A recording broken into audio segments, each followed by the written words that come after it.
Hello and welcome to Power Reflections, a proud member of the Doof Network where we reflect on Wildbow's most incomplete work as it releases. I'm Ruben Morehouse. And I'm Elliot Diebold. And since it's a reflecting episode, we of course have a very special guest, Speedchuck, the creator / narrator of the Pact audiobook project, as well as just a general audio wizard. Welcome, Speed. Thank you so much for having me. Yeah, it's great to have you here. It's a very, very well created audiobook. It's maybe one of my favorite of the Wildbow audiobook projects. So I would thoroughly recommend, if people are looking for an excuse to reread Pact, a good one is go through the audiobook. It finished up about 2 weeks ago, is that right? Yeah, about then. Mm-hmm. Yeah, so it's now complete. You can go through and listen to it in all its glory. But we're not here to talk about Pact, we're here to talk about Pale. So let's get into it. We're talking about Arc 14 here, Fallout. A very short arc by chapter number, I suppose. There was 7 chapters, and I think most of them are closer to 10. I think it felt short for us because Arc 13 was so fucking long. That's true. Arc 13 was about 20 chapters. And just because of the way they lined up, specifically for our show, we recorded and released like the Arc 13 reflecting episode like only 3 weeks ago. So it's just like, it also just, the way our show works kind of lined up poorly for us in terms of the length. That's probably what it is. For me, it also felt really short because since everyone's so split up, you really only have 2 chapters in each location, whereas the normal show, the normal sequence of chapters has a lot of interaction between the two. So we may have had 13 chapters of Verona content, either in the background or the foreground, in Arc 13, but in Arc 14 we get 2 chapters of Verona for the most part. Yeah, it's a really good point. Like we're seeing smaller snippets of each separate story. Yeah. Mm-hmm. Yeah. Should we let's give us chapter summary in case people have already forgotten what happened in this arc, which that would be a bit much, I think, but we'll see how we go. So 14.1, we started with Avery. It's a week past summer break, and Avery is just moving to Thunder Bay with her mum. She's starting to settle in. She meets all the major players around town, and she kind of kills the Thunder Bay Council with kindness, convincing them to let her stay. Yep. And then we jump into 14.2, which is with Lucy, and she's very much still reeling from the effects of summer break about a week later as well. Luckily, she can distract herself by doing her rounds of the shrines, and Granddad and Pipes tagged along, and they keep bringing up John, which is still very painful for her, but luckily she can distract herself from that too by noticing something's off with the perimeter. She figures out the town is unraveling. But luckily, she can distract herself from that because she goes to her first day of school and finds out that a third of the town seems to have moved out. Luckily, she can distract herself from that by checking in with Matthew and hearing about his terrible home life. But she's finally able to distract herself with the final distraction, which is Verona is just living in the Undercity now. And to top it all off, Miss sort of tells us that this is the good case scenario for how Kennet could be going right now. 14.3 starts off by confusing the heck out of me with Verona walking into the Undercity without introducing it. So I just think the whole world's going to hell. She's familiarizing herself with this incredibly violent territory, people smashing faces into toilets and doing tattoos in the classroom. She befriends Mal, the tattoo artist that I mentioned, and joins her friends Tash and Peckersnot to find a misplaced substitute teacher who is probably having the worst day of her life.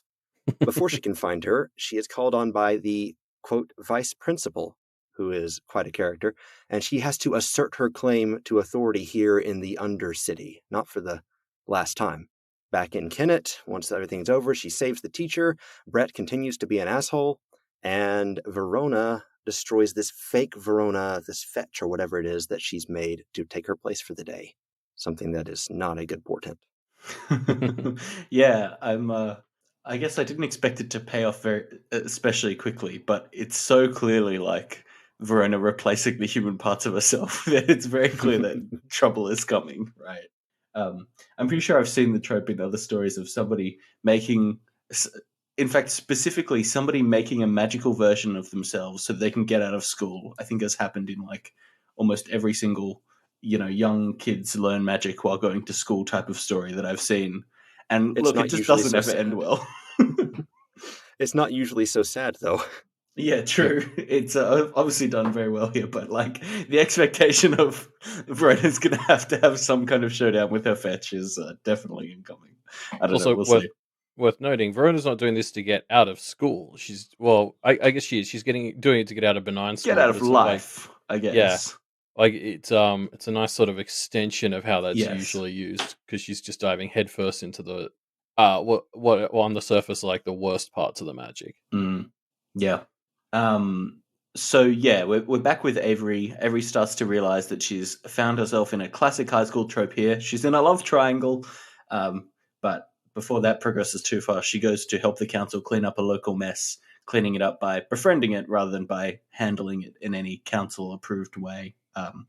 Classic Avery. And then for 14.5, we jump back into Verona's head.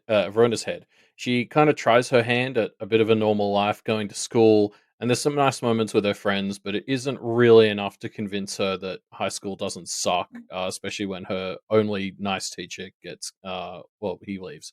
So Miss offers her an excuse to head down to the underside, and she leaps at the opportunity. But so does Lucy, and so the two sort of see the sights together, rescue some kids, and they have a bit of a chat where Verona decides that she's done being taken not seriously.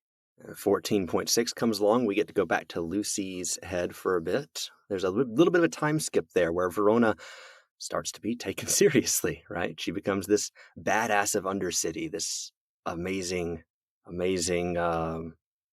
It's kind of the inverse of the magical girl fantasy, right? People are terrified of her. Lucy is managing the fallout in school as Verona is completely ignoring her friends and Jeremy.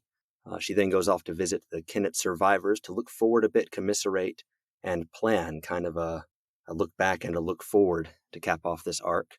After handing off some wayward Undercity's denizens to Verona that have been causing trouble, she visits Guilherme. Is that how you say that name?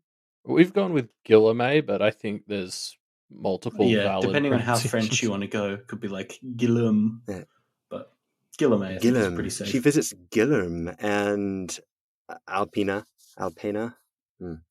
which ends about as you'd expect. Neither of them are in the greatest of shape right now with all that's going on. Guilherme has fallen to winter and all. Alpina sets up a meeting for the trio, and they finally reunite to cap off the arc, though we don't get the full discussion there. Yeah. Then we've got 2 chapters from every Kenneteer, so we jump forward into the Interlude, which is from the perspective of Basil. Basil brushes his way through the BHI, getting filled in by Musa about how things have evolved. He meets Raquel and declines to marry her, but still wants her to live in his house, before Musa reveals his grand Machiavellian plan to heist influence from Charles. We see this plan to start to take action. It starts out pretty smoothly before Charles strikes back, leading to a confrontation between Rook and Basil. The lordship is won, but Basil is lost. Boom, boom. That ending absolutely blew my mind when I read it. It was good, I should wasn't have it? expected something, but whew.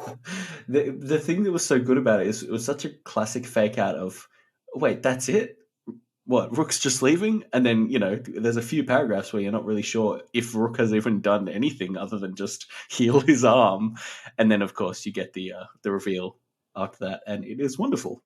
Yeah, what a great, like, I don't even want to call it a Chekhov's gun, because Chekhov's gun implies that it's like not overtly something that's being set up to be used later. Like, this is very much like Kennet now has a serious ace up their sleeve. Yeah. Yeah. Yeah. It's going to pay off pretty soon, I'm sure. Like, surely with the sheer amount of people that Massa has gathered, it's got to be a short-term plan rather than a long-term one, but still pretty fun. Oh, yeah. I'm so excited I still don't really have a good grasp of where I see the rest of the story going from here. Like, I guess we sort of know what the end game is, but I have no idea what the structure of the story is from here. Like, is that 2 arcs away, 5 arcs away? I kind of love how open ended it kind of feels like the story is right now. Yeah, I didn't expect the trio to win in the previous arc, but I still somehow expected the story to end in some bittersweet fashion, Yeah. Wildo style. And it didn't. And I don't know, are we at the midway point? Are we in the final act? Are we is this just the beginning of the longest work that, I don't know. And it's amazing not knowing. I was almost tugging out my hair and complaining to my wife, who is like, what are you talking about? Complaining to my wife about, I don't know if the story's over or not. I don't know if it's ending tomorrow. I don't know if we're getting epilogues that fix things or if we're going to get a sequel or what. And this is what we got. And it is everything I wanted and more, honestly. I did not want the story to end yet. Yeah, I think there's Yeah. such a strong energy to the idea of building up a story to a big confrontation with a clear implication of this is going to be the end of the story, and then just the story not ending there. Like, it's just so baller. I love it.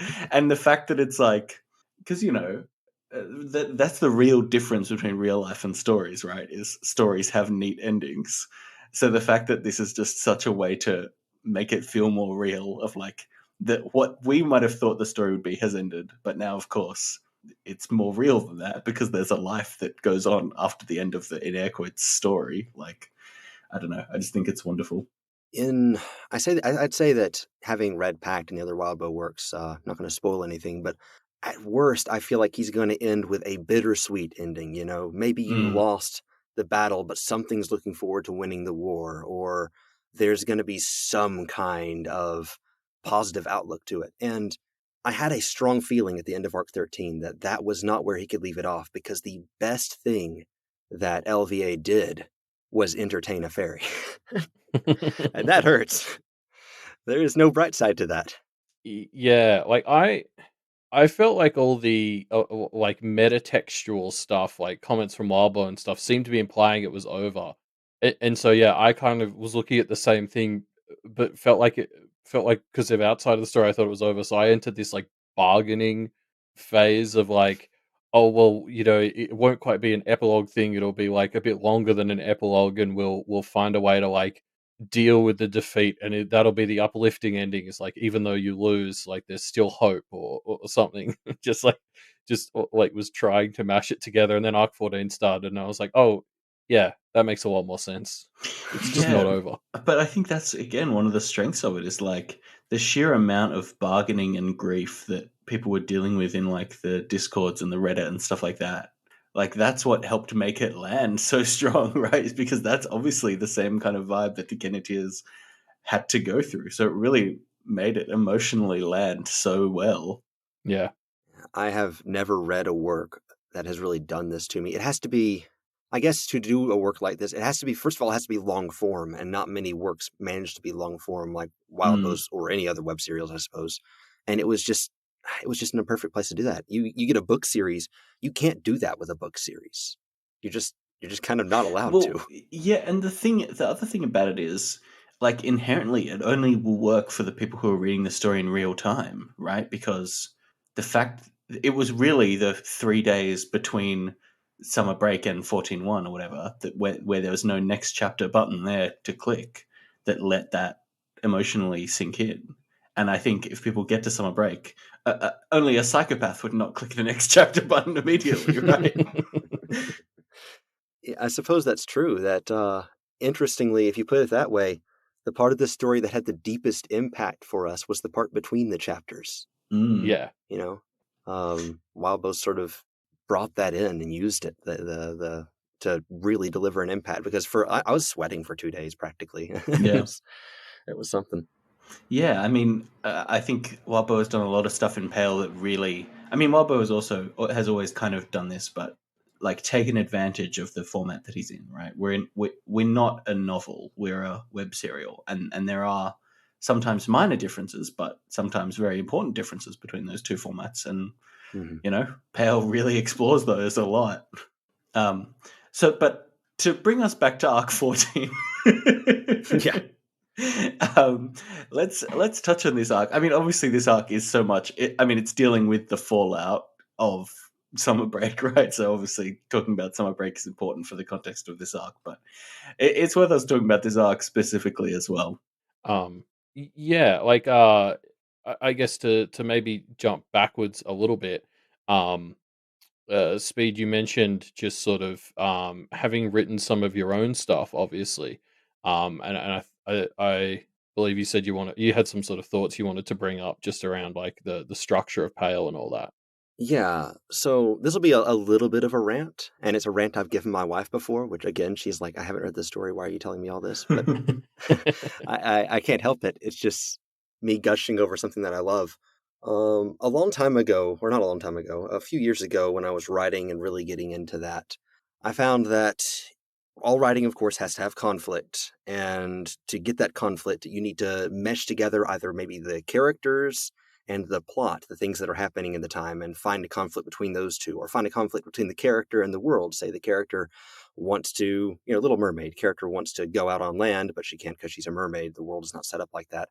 And you take these simple conflicts and you stretch them out into stories, and you find this three-way relationship between plot, the time, the happenings that are going on around you, the characters, what they feel, how they interact with that plot, and then the world, which I guess would include the magic system of that world. And you have a triangle almost of those three things relating to each other, the conflict between each of them, and those conflicts drive the plot. That's the way that you craft a beginning of a story. And in Pale specifically, Pact a little bit, but in Pale specifically, it's not a triangle anymore. It's like a dot, because everything is the same. The magic system and the world and the characters and the plot are so tightly enmeshed that we're sitting here and we can go over every word of a story and look at every single one of them, and you can tie them all into the foreshadowing of the plot, into the way the magic works, into the characters, looking at whether a character's lying or not. The fact that we can do that and take individual bits from their conversation, and because of the world, that affects the plot. And everything fits together and meshes together layer by layer so tightly, it just blows everything else I've read out of the water. Like you read one of these novel series or works, and you get to the end of the story, and there's this Chekhov's gun, we mentioned that, or there's this foreshadowing that really pays off, or something like that. Pale feels like such a tight experience that almost every sentence is payoff and foreshadowing and plot and character and everything in one. And there's so many layers that I don't know how you guys manage to keep these podcasts at less than 10 hours long, honestly. It's amazing. And like, I don't know. Worm is actually the book that inspired me to write originally, or one of the works that inspired me to write. It is not on this level. If I read Pale, I would have just hung up and gone home. Because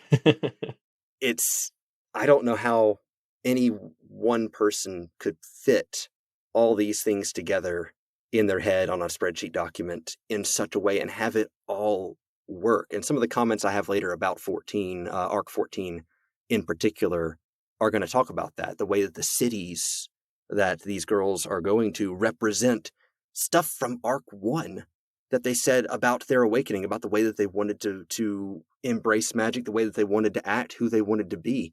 Where they are right now still represents that. And that's going back over a year into the story, millions of words. And I still remember that because it's been laced into everything that's been done.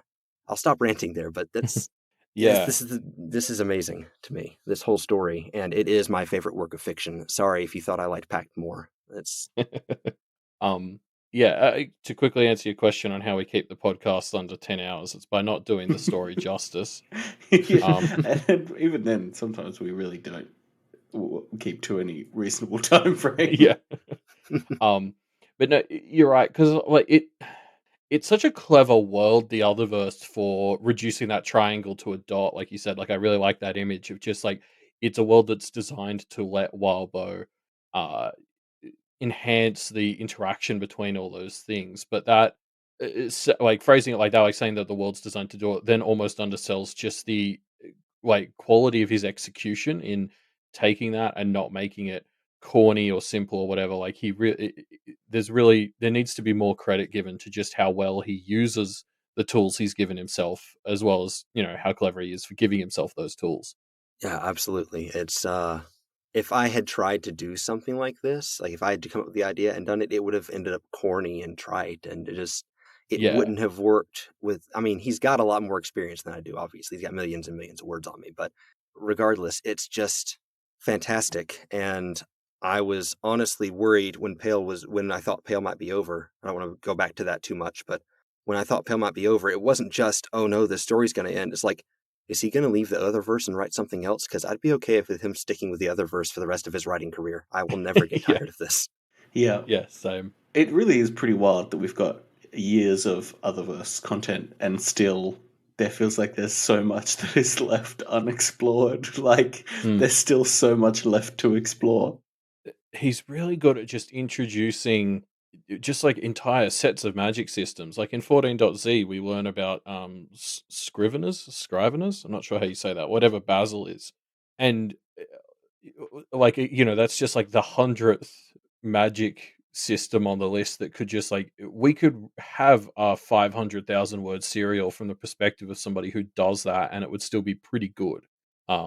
Like at least, there's just Wobbo's so good at just peppering in like little stuff and making it such a way that there's enough there that he could flesh it out and build a whole story around it if he wanted to as well. Yeah, as a writer, that's the ideal. You want every character in your story to be someone who could be the main character. And I guess it goes to say, like for Pale, like you were saying, they couldn't just be the main character of a novel. They could be the main character of a web serial that goes on for 500,000 words, and you still wouldn't get tired of their abilities and their quirks. And part of that is it's not just the magic system, it is the characters themselves too. It's not just the other verse, it's the character work. It's astounding. Mm-hmm. Yeah, to launch off your point before as well about like how he keeps it all in his head. I I think that is something that is also just undervalued in when people talk about Wildbow. It's just like I often talk about how one of the things I like about his web series is how he throws 100 balls into the air and then you lose track of the important ones because there's just so much. That finding the important stuff is a bit like finding the needle in the haystack.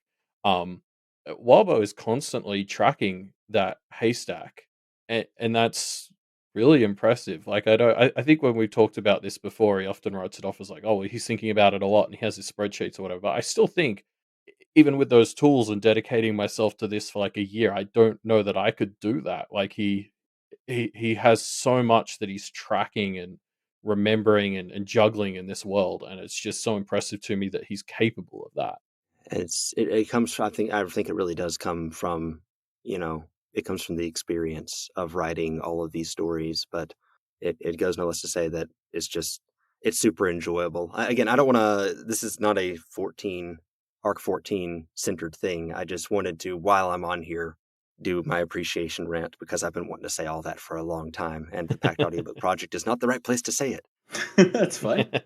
This is that's what this show is for. Freestyle rants praising Wildbow, pretty much. Okay, well then I'm in the right place.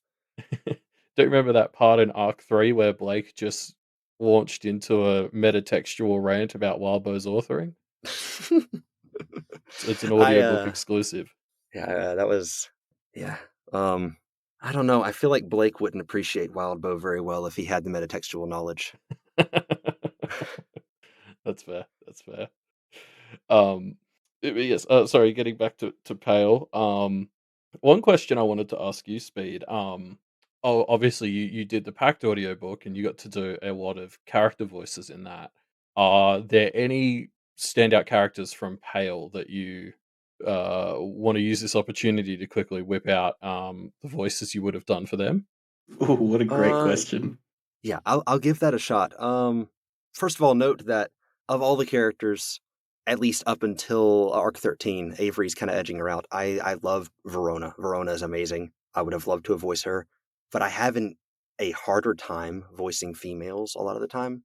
So the characters I would most want to voice are mostly male. And the first one that comes to mind instantly is Toadswallow. I don't know if you noticed from when I was doing the Pact Audiobook Project, when it comes to goblins and all things foul, I really enjoyed getting into it. And with Toadswallow, you get to mix this crudeness of the goblins, but also this sort of plastered on refinery into this lovely package. And one of the first lines that he does in the serial, I usually just hit a character off from the first line and go like, oh, okay, I'll stick with this voice. Here's one of his first lines, and I'm just going to wing it. When a practitioner drops a bit of meat from their nethers and wants to teach it to deal with goblin kind, they like to have goblins they've met and had deals with beforehand for their practice and initial lessons. Just this kind of, I want a little bit of grunginess to it, but a little bit of, I'm sipping my teacup, I've got my monocle, I've got my cane, a little bit of that. On the opposite end of the spectrum, as I said, I have trouble with the name, but Guilherme, or however you want to say that, fascinating character. The aspect of falling to winter and dementia mixed with the flowing beauty of a fairy, but also he's this warrior fairy, right? So he's got this aggressive strength. And there's so many layers to that sort of performance. And so I'd go with something perhaps like one of his first lines when they visit him and Maricisa, or however you say her name as well, in their lair. He says to them, "Welcome to my humble home. I apologize for the pestilence within." This sort of a little bit older, but also and regal, but also this bit of a growl to it. This inner strength, and these pauses that sort of hint at the elderliness in a fairy sense, the elderliness of him. I wanted to do a scene of Toadswallow and Guilherme arguing with each other, but I found it, and as Toadswallow pointed out, Guilherme has an issue with brevity, and I didn't want to sit around here for 5 minutes. I mean, I swear I could listen to this all day. It's very fun. I loved in your Guilherme voice. The thing that I've always thought of for Guilherme is like a Tolkien-esque hero, but just like, well, for human years, 20 years on, right? Like, he was the hero of the story, and now he's gone slightly past that. Now he's the mentor character, and I loved hearing that in that Guilherme voice. So delightful. Aragorn in like 60 years. Yeah, right? Exactly. Or even like, what's the one who's the king of, who's Boromir and Faramir's dad? I can't remember the name, but Denethor, I think. Yeah, kind of that vibes. Although he's very I could see I guess, that. by the time we see that. him in the movies. Anyway, Yeah, we better not see Guilherme like set himself on fire and throw himself off a cliff. I would be very sad.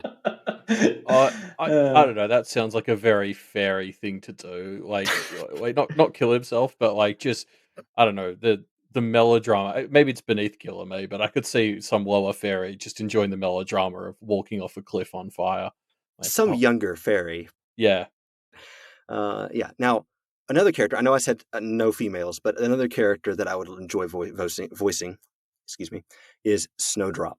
Just because lying blatantly and constantly with a straight delivery, just all the time, would be the most fun thing I had ever voiced in my life. Very just like chipper, blatant lies. Oh yeah, and because she's like a young girl too in text, like you sort of get to put on that just like innocent sounding voice, I guess.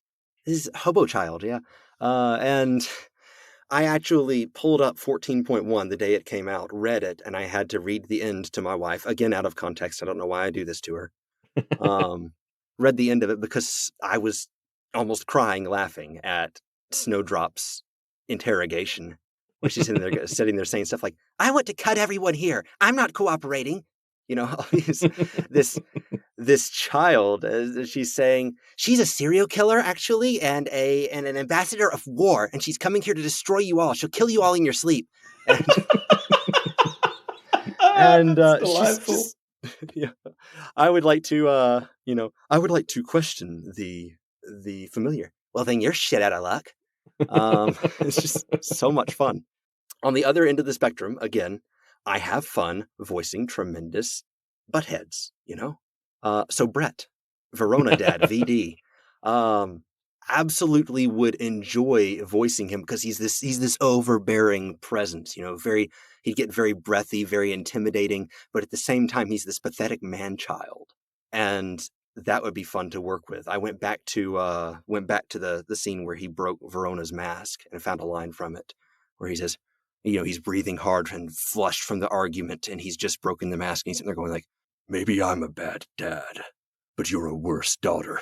Just this, I don't know. It makes me almost want to like sweat, and this whole thing. Maybe I went a little too deep with that voice, actually. Be more like, "Maybe I'm a bad dad, but you're a worse daughter."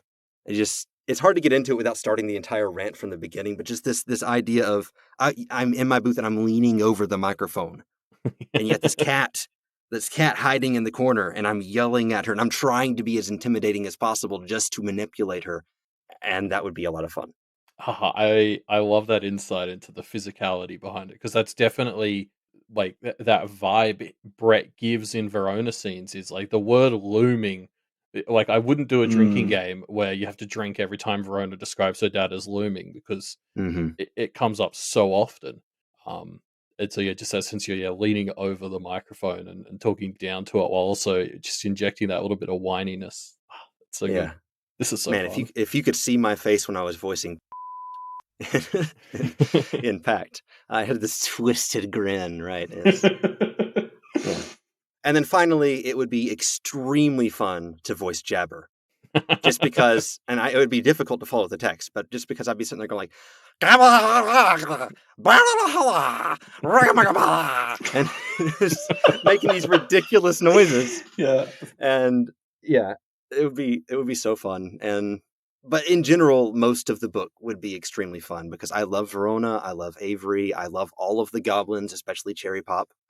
Um, they're just all fantastic characters, and oh Oh, man, it would be fun. sorry, just to launch off of Jabba, uh, how would you go about doing? Because we struggled to come up with a way. The guy from Arc 13 whose name kept changing, like blah blah blah Plath. Oh goodness, I saw that and I was like, I'm so glad I'm not having to do that. I tell you what I would do. I would get to that point, and every time his name came up, I would pause the recording and I would sit there and practice the name for a minute and a half. And then I would go through and do the name, and I would just be pronouncing syllables. And then I would get to the next point, and I would have to do that again. And I'm not sure whether that would be fun or frustrating, but it would be something.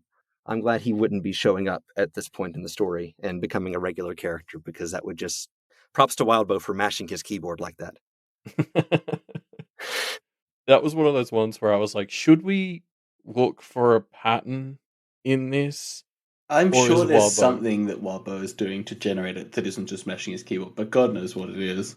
I mean, he's probably like picking certain types of syllables or something, but I don't think there was going to be like at one point I was like, do you think there's a hidden clue in these names? And then I sort of I put them all in a document, stared at them for like a minute and was like, no, this is nothing.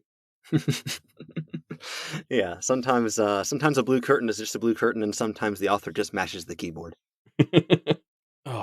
Yeah, so I guess, any more voices or I don't know, I could I do would this all love to day. do them. Yeah, I would love to do this all day as well. But I don't really have all day. It's getting kind of late here, so Fair enough. maybe another time if I come as a guest on another arc, we'll hit another 5 or 6. That's a very good incentive for us to bring you back because those were very fun. Yes. So I guess something I just want to talk about a bit more broadly about the arc as well, and I think this is leaning into some stuff you had too, Speed. Um, One thing that obviously really stands out about this arc is the Kenneteers are all kind of isolated. Like we have Lucy and Verona working off of each other a bit, um, but this is the arc that really makes it clear how much each of the Kenneteers could just be the protagonist of their own story, and it would be a very compelling story. Like if we only got Avery chapters, I wouldn't have any complaints. I'd be sad about the loss of Lucy and Verona, but like if that was the start of the serial and Avery was the only protagonist, like it'd Mhm. be fine. And that's true for the other two as well. Um, like it's amazing to me how much Wildbow's got 3 protagonists and all of them could just be full protagonists. Yeah, I think we're really getting a view of that here because there's so little interaction between them. We're getting a view of what each individual story would be like, and it's sad, but it's really interesting to see them all in their own environments doing their own things without the influence of the rest of them. It's like, what kind of story could we have gotten with the 3 of them? Yeah. Verona would probably be the most Pact-like, I feel like, of the 3. But I like looking at the other 2 and seeing what kind of story they would bring forth. Personally, I would be perfectly fine with Avery's slice of life, romantic comedy, magical thing that she's got going on. Definitely. Absolutely. Yeah, I think it's interesting. You're right. We're getting versions of the stories where it's them alone, and it's it is kind of tragic. I mean, like, I can totally see what the stories would be like, but I think it'll lead to a much deeper and richer story when they do somewhat reunite. You know, I guess Lucy and Verona mainly. Avery's not really going to be able to reunite with them in the short term, I suppose. But I don't know. I think that will lead to a really interesting evolution of their group dynamic, I suppose. I mean, we're already seeing that's one of the things that's really interesting to me about Arc 14 is we're really seeing how much Lucy and Verona's dynamic has changed to accommodate Avery, and how much of a gap there is now that Avery's gone again, and it can't go back to how it was. And I think that's a really interesting and tragic progression for them. Yeah, although to pull a bit of an Avery here, I don't want to give Avery too much credit for that because I think they were naturally going to grow apart a bit Mm. anyway. Like I'm just if we picture a world where they didn't awaken, I could still see Lucy and Verona ending up in a similar sort of fight to what they've had, and sort of getting this distance between them because really they were, or maybe not, but it was because they were stuck together because they only had each other. So you know that's really the really interesting thing here is as they're growing apart, it's almost because in some ways it's they're in better and healthier places. Like Verona has Tashlit. You know, Lucy has, well, I mean, Lucy's in a bit of trouble, but Lucy's got the dogs of war and stuff. Like um, it's something that I think would have it had to have happened anyway, or if it hadn't happened, that wouldn't have necessarily been a good thing because it would have meant that they were just kind of changing who they were to stick with each other. Yeah, I could see them falling apart in the long term without magic. Honestly, the magic might be the only thing that ends up keeping them together. I'm not saying that they won't be that they aren't good as friends and that magic's the only thing that's going to tie them together or anything. But I could definitely see them falling apart normally just in the route that they were following with Verona and her particular stressors and Lucy and her particular ones. We've seen how their characters clash with each other in a completely outside of magic context. Lucy and her need for the family, and Verona, who has the dad that Lucy doesn't and wants absolutely nothing to do with him, and they have this and they have these different ways of looking at relationships, and it's what's pushing them apart. It's not the magic that's pushing them apart. It's something that would have been a natural consequence, and maybe they're more stressed because of the magic, but it was going to come out eventually anyway. Yeah. Like if you think about the world where they didn't awaken, what's Verona and her dad's situation? Like that, there's no way that's better.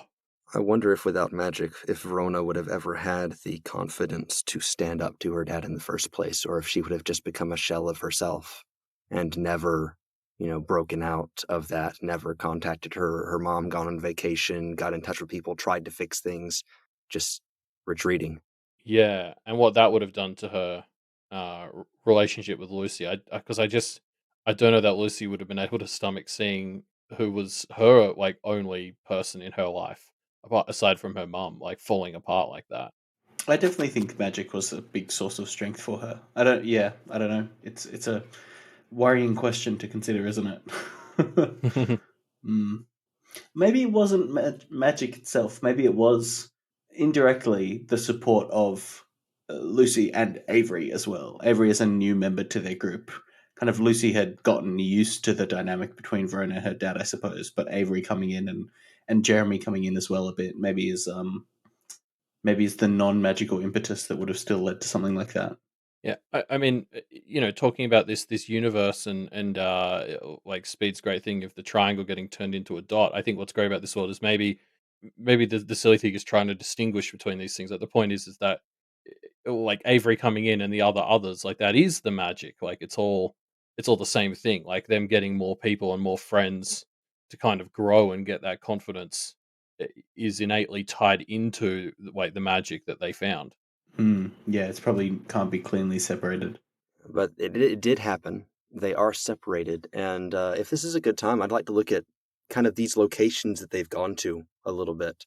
Because Yeah. we don't just have a new bit of story and a new bit of individual protagonists doing their own things. We also have I guess three new locations because Kennet has changed quite a bit Yeah. in the past arc. and the new characters are in each location. So I've got some things to say about the separation into these locations. But do you guys have any thoughts on Thunder Bay and the Undercity, and also Knotted Kennet in general? I mean, I love all three of them, but Yeah.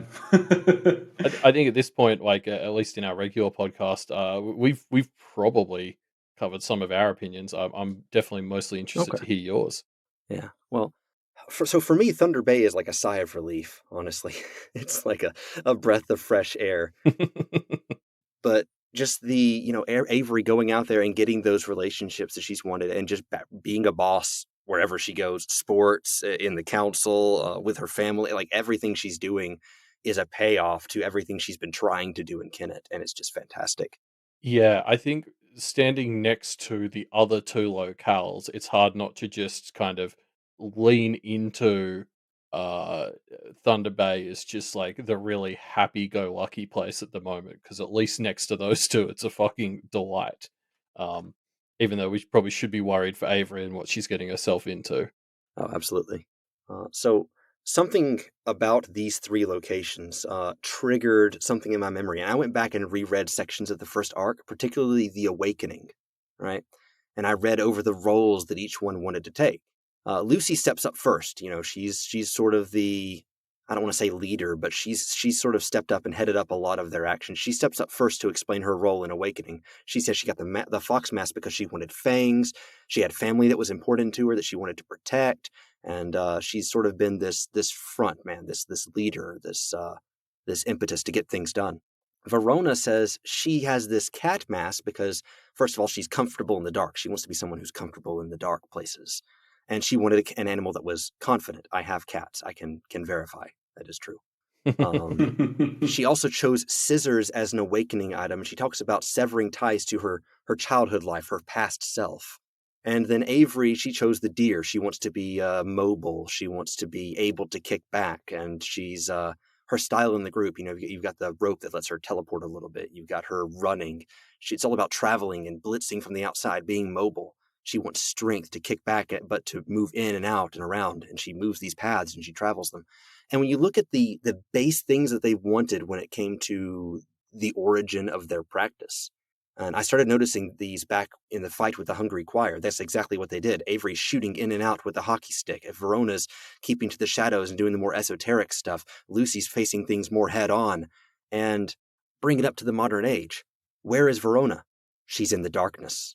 She's in the darkness under the city. She's in the violence. She's confident down there. That's what she wanted to be. And she's separating from her previous life. Where's Lucy? She's the one who's holding down the home base. She's the one who's interfacing with the Kennet others and standing up in front. And she's the one who's the warrior. She's got the fangs, and she's keeping the will to fight alive. Where is Avery? She's way off on the outside, but she's got paths and options for traveling in, traveling out. She's got an outside view. She's moving about. She's mobile. She's not as easy to pin down. So while these three are separated and all in their own individual stories, sort of in each of these locations, I feel like these locations really do suit the trio and are going to give them a good opportunity for growth in their magic and in their personal strengths, so that when they come back together, they'll be a lot stronger individually. I really like the tie back to their awakening rituals, because you can really see. I mean, you're right. Like Avery and Verona kind of have exactly what they talked about wanting. Like, especially like Verona's diving into the dark mirror of her life. Yeah, Avery's gone. Lucy's possibly the biggest example of, I guess, careful what you wish for, because like I guess there's a reason she's the one who felt the loss from Arc 13 the hardest, because now she's the one most directly dealing with the fallout to Kennet. So she's got those fangs or whatever, but like her journey in this arc was almost to learn, not to bear them right now, and to just sort of sit back and make sure she was ready to use, like, use them later. Yeah, it kind of hurts to read her chapters the most, because Avery and Verona are stepping out and doing things, and Lucy goes to everyone and says, "What do I do?" And they say, "Wait." Mm. And that's got to be just the hardest thing to hear after losing everything that she's lost, that, hey, there's hope for the future, but you just got to wait. You just got to deal.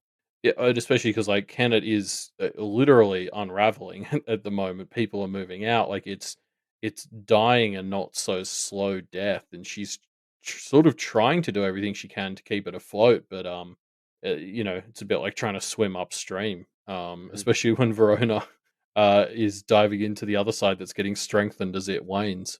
It brings to mind the question, if Lucy is forced to wait too long, like, is there going to be anything left of Knotted Kennet to save? Right, and Yeah. her chapters definitely feel the most desperate of the three. Verona's focused on empowering herself and being the person that she needs to be, and controlling the other half of Kennet that's popped up. And Avery is stepping out and trying to become her own person as well. But Lucy is. It almost feels like she's been abandoned and left with the big problem in her hands. That's not entirely true, but it really puts the most stress on her, and I feel the least comfortable reading her chapters. I think this is why the Undercity is so great for like especially Verona's story, because for Verona it like the more she is in the Undercity and kind of helping the Undercity to be a thing, like the more that sort of indirectly takes away from Kennet and her presence in that. So it's like, she is moving away from society and diving into this Undercity, and it's like the more time she spends there, the worse sort of things get for Kennet. So of course, like Lucy was the one part of her life that kind of kept her grounded in society, and that's Lucy is now representative of that part of the town, and like, well, Lucy's a little bit falling apart as Kennet is as well, and it's like, when is Mhm. Verona going to appreciate that properly? I mean, obviously by the end of Arc 14, it kind of seems like they're going to find their way there, but yeah. We can hope. Oh man, it's man, Verona and the Undercity. I wasn't kidding when I said that it confused me when she stepped into the city. I thought she was stepping into normal school. I didn't follow up Yeah. from the end of the last chapter and figure out what was going on. I thought she was stepping into the normal school and that Jeremy was going to pop around the corner at any moment and also see this person who is just like hammering a tattoo into someone's back. And I was like, is nothing sacred anymore? But I've been on board with most of the things that Verona has done through this story as a person. She's very interesting to me, the way that she just loves the practice. This is the first time I'm kind of getting uncomfortable with how far she's going, with her seeing, the violence in the school and everything that's going on. It's like, yeah, I like this better than hanging out with my friends. Ooh, that's I didn't feel comfortable with that. I genuinely worried about that. The other times that people were like, take a step back. It's like she's just talking, she's just voicing ideas, but now it's like, honey, you might want to take a step back. Yeah, that's really the dilemma with all of this, is like it's the people constantly, or especially Verona's perception that people are constantly coddling her, that like has really sort of pushed her into like really needing to explore herself to the point where she really wants to do it in a place like the Undercity, I think. And so like trying to stop her and control her while she's doing that is just kind of like continuing the cycle that like helped have her end up there. Um, so yeah, I mean, I guess this was what Lucy was going through in Arc 14, right? Is sort of learning that she just has to keep in touch with Verona, but really let Verona do her thing, because it's scary as fuck, and there's some stuff in the Undercity that we maybe shouldn't be comfortable with her being comfortable about, but uh, trying to make her stop is only going to make it worse. Yeah, some people were saying that it mirrors addiction in ways, and I can see that. I don't know if I necessarily completely agree with it because she's doing something important, but I can see it. I can see the fear that you're going to be losing your friend to this other world, and yeah, I'm just not as comfortable with it as I have been with even the half-life practices. Getting enmeshed in the Undercity and just spending practically all of your time there and destroying your fake self, in a way, destroying your humanity and being okay with that, not trying to cling to it, but just throwing it away. It scares me. I've wanted her to find a balance at some point, and it just hasn't been found, Yeah, and I I'm worried. I still maintain hope she'll get there, but yeah, it's going to be a question of how bumpy the road is, I suppose. Um, at this stage, yeah, it's tough because like to a certain extent, like this is something again I think Verona would have gotten benefit out of like even without her dad or without the magic, like she's just the sort of person who I think needed to be able to take that step away from society, but because it's been held off for so long, now she's doing it in this way that just doesn't really feel ideal. Yeah. I think I know in my heart I'm expecting us to approach some kind of equilibrium again, but mulling it over and after kind of after that conversation, I don't know. Do you all think Knotted Kennet will ever find its way to an equilibrium, or do you think we're just going to be sliding more and more from regular Kennet to the Undercity? Do I think or do I want? Well, yeah, fair. Yeah. I think, I mean, just from a story arc perspective, I don't think losing Kennet entirely is in the cards. I have hope that there is not a totally, backwards, we lose everything ending. So I'm hoping that at least some equilibrium is put together. But I also thought that the story would be ending a month and a half ago. So I don't know where things are going for sure. I do hope there's an equilibrium, and I hope that equilibrium, like I was talking about how everything meshes together, I hope that equilibrium coincides with an equilibrium between the characters. I want my Witches 3 back at some point. Yeah, I think it's really funny because yeah, you're right. I feel like that'll have to be sort of around the the finale or I guess the next climax because it was a bit like what really sealed the win for Marisica by her own admission in Arc 13 was the fact that she managed to split them up. So them kind of coming together despite the fact that now they're kind of physically split up would be a great sort of victory for them in round 2. Um, I don't like the now way that I'm you, I don't saying like that, the I'm way you worried. said that. Now I'm worried there's going to be around 3 too. Yeah, you said 2. It's never 2. It's always 3. Uh, it's so funny as well. If I just to maybe take a step back into summer break a bit, um, something that was constantly surprising to me for the first like 8 or 9 or 10 arcs of the story was just how much the Kenneteers were always on the same page. I kept constantly thinking, oh, this will be the thing that causes intergroup drama that they'll have to work through, and then it never did. They constantly made peace with each other, always worked as a team, always found a way, and then it really started to fall apart in Arc 13, and it was all just a bit like, oh, this is quite late. And, that especially when it was like 13.13 and they were still so far out of sync, I was like, the pacing on this is very strange. Like, they were together for 70% of the story and now suddenly they're so far apart. It doesn't make sense. And then, of course, that was all leading up to the defeat, and now they've sort of properly physically grown apart as well. And it's all about like them reforging it the hard way. Like, that's so cool. It really is. There's something to be said about their character arcs. I was getting to the end of it, and it's like they're not on the same page. They're not working together, and their character arcs aren't complete. They don't have what they originally set out to do, and they're facing the final battle too early. It's not.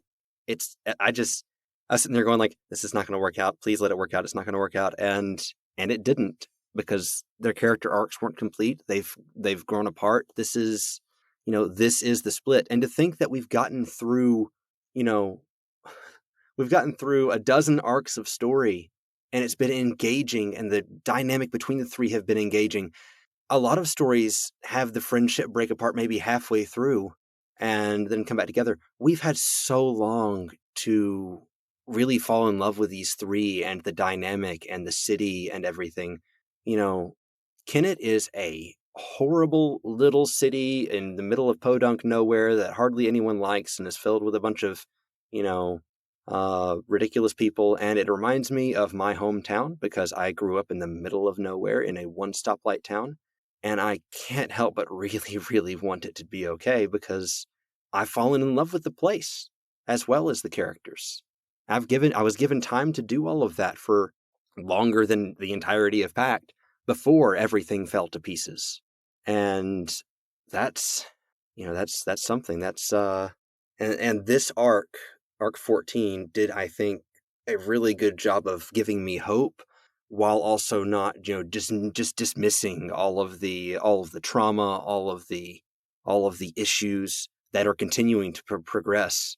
But I can see where the characters have grown, and I can see where there's a possible future where they realize themselves, come back together, and possibly manage to find some kind of equilibrium. I don't know whether they're going to defeat the exile or whether Kennet will ever be whole again, but I think something can be done.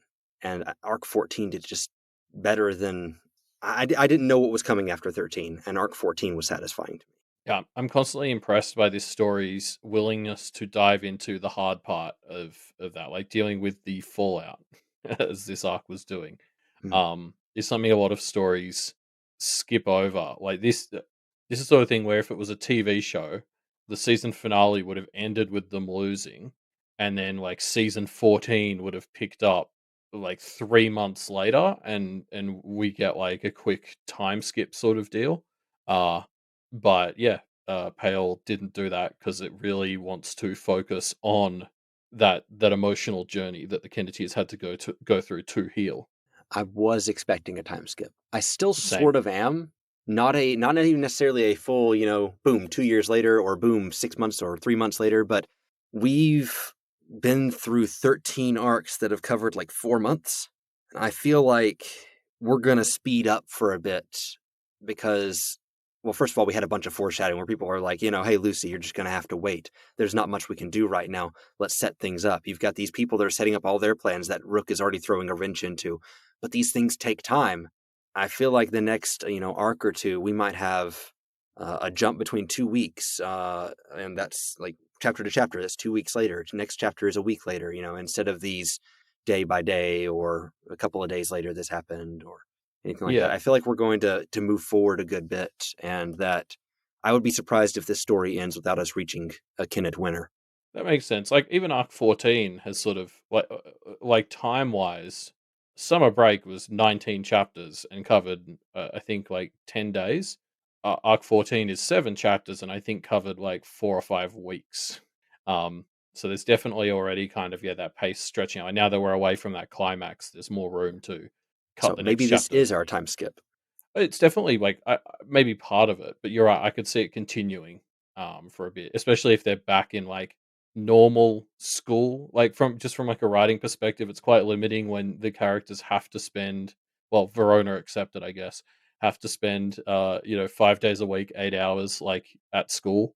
Yeah, school, actually, as a writer, I will say school is a godsend when you're writing young adult because you can move the days on in a normal fashion and the characters only have a certain amount of time per day to act. Whereas, if your character has an encounter, just after lunchtime, well, now they've got 8 hours in which they can respond to this. There's no urgent school to get back to. There's no life dragging them back. It's summer break. They're free to go and do whatever. And it leaves out a lot of it makes it a lot of the stories I've written. It's like, I write this it takes place during the weekend and the entire story is resolved by the end of the weekend because there's nothing dragging them away from it and bringing in other elements. So, but that aside, I could see the reintroduction of school stretching the story out a little bit, even if one of the characters is not really present for that. Yeah, I mean, I guess Verona's version of school is ducking into the Undercity and she's going to a school at the very least. She's conquering the masses down there too, and she's learning things. Yeah, true. I mean, what's school for if not to prep you for the real world? I guess. Yeah. I mean, that's actually a great point because Verona was never a school person. Like, I think there's a lot to be said for the indictment of like at least like Australian and American and presumably Canadian like schools for sometimes being a little bit too, I don't know, dry and inflexible. Again, this is Verona's maybe overcorrection. But like she didn't learn or thrive at school. Like she did great at the BHI. I wish she'd be going back there instead of the Undercity, to be honest. With Musser in charge, I don't know if I agree with you. But, well, I mean, he's hardly present anymore. I mean, that's the great thing. He's in charge on paper, but he's got this little hobby project he's working on. So true, yeah. I never have been to public school.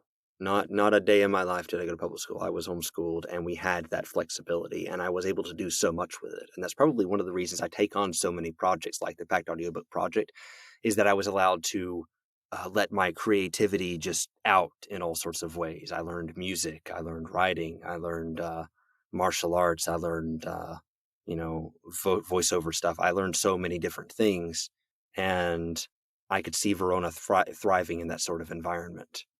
So it's not necessarily a horrible thing that she's stepping away from school. If she's allowed to grow in her own way, it is not a good thing for her to be stepping away from her family and friends. So I'm not going to completely endorse that, but I can Well, see it. family, like it's like because obviously, usually the alternative presented to public school is homeschooling, which obviously I wouldn't recommend for Verona specifically. Oh, Um, no, no. um, yeah, an interesting point of comparison there actually is obviously like we saw that Avery was homeschooled, and she was definitely somebody who it didn't work for. Like I think that's a really good example of how it's like different strokes for different folks kind of deal. Like Avery is somebody who kind of wants to and needs to be surrounded by a lot of people and like interacting and bouncing in and out of each other. So that kind of larger school environment, it kind of suits her in a way. Of course, it wasn't perfect. She, got seriously depressed before the story started and slipped through the cracks too. But um, like she seems to be killing it at Toronto because it's giving her that option to interact with like a wide berth of people. As somebody who was homeschooled, I've met a lot of Averys, I guess, people, whether they went into the public school or not, people who didn't thrive in that system. So I can speak to her. I can speak to that being a realistic character. It's not for everyone. I feel like if she had a good family home, Verona might have thrived in that, whereas Avery might not have. Yeah. And I mean, I guess that's sort of, a large theme of Pale at the end of the day is it's constantly talking about how different people have different needs and those sort of need to be accommodated. Um, like just trying to come up with a system that works for everybody is fruitless because that's not how people work. Yeah, I really love how Pale as a whole is tackling the practitioner system. I don't want to sound like a broken record, but again, back to the story being enmeshed with the magical system and everything about it. The entire magical system, as set forth in Pale, is unfair no matter what direction you look at it from. It is a horrid system to the point where you ask all these people that are in the community, and they're like, I don't know if I'd even want to awaken. I don't every other story, it's like, oh, I get to go to Hogwarts. That's awesome. I Yeah. get to be a superhero. I get to learn, magic or something like that. In this story, it's like, can I just be innocent, please? I don't want any part of this. Yeah. Uh, it's this horrible system, and every character is trying to approach that system from a different way, either reform or tearing it down or utilizing it to make the world the best place that it can be within the system, or just being a terrible person in general and using the system to whip everybody else into shape. It's all about the relationship to the system, and it's really exploring all of those values. And I just absolutely love that because a lot of stories just take place and it's like, there's magic. We're going to use that to investigate these characters and the way that these characters interact and do these cool stories. But the magic is a vehicle for the story. And in this case, the magic system as a whole is not only a vehicle for the story, but it is also the destination and the endpoint and the impetus of the story. And that really enmeshes me in it, but also makes me not want to be a practitioner very much. But something I think Pale's also done a great job of establishing is the other options aren't great either. Like I think there might have been a second in the story where I would have been like, "Oh, I don't want to be a practitioner, but maybe I could be aware or be an other." And I think Pale's done a pretty good job of also telling you that that's not really the solution either. Yeah, if I could somehow live out somewhere in the boonies away from all the lords and stuff where I'm only reigned over by the Carmine and everybody else, not that that's fair, but they're a little less involved, and I could just dabble a little bit and never really use my practice for any power grabs or anything like that, be somebody who can be completely ignored, then that would be great, and I would probably get eaten at some point.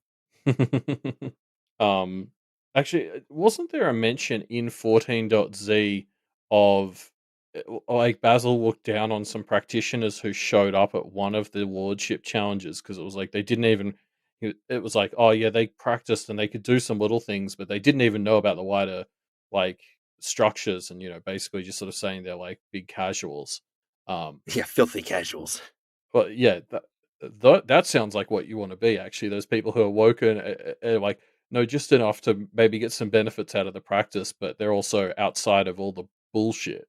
Yeah, I just want to see some cool stuff. I don't want to enmesh myself in it, right? Yeah, But I don't know how much that's an option without somebody coming up and calling me a noob, and then taking my familiar or something if I have one. Yeah, exactly. Uh, um, okay, so I reckon we've maybe reached the point in things where we're going to start asking you some of the questions that we ask all of our guests who appear on these episodes. Yeah. Starting with, of course, which Kennet other would be your first choice for familiar? All right. Well, Snowdrop's taken, right? I love Snowdrop. She's great. Yeah, I unless would you're going to pull like totally love a to have her around. stealing a familiar type move. Yeah, muscle Uh, Snowdrop away. yeah, I'm not that kind of person, and I want Snowdrop to like me, right? If I have her, and that would not be good. But if I did have Snowdrop, I live in an area where having an opossum just lurking around the house would be completely normal.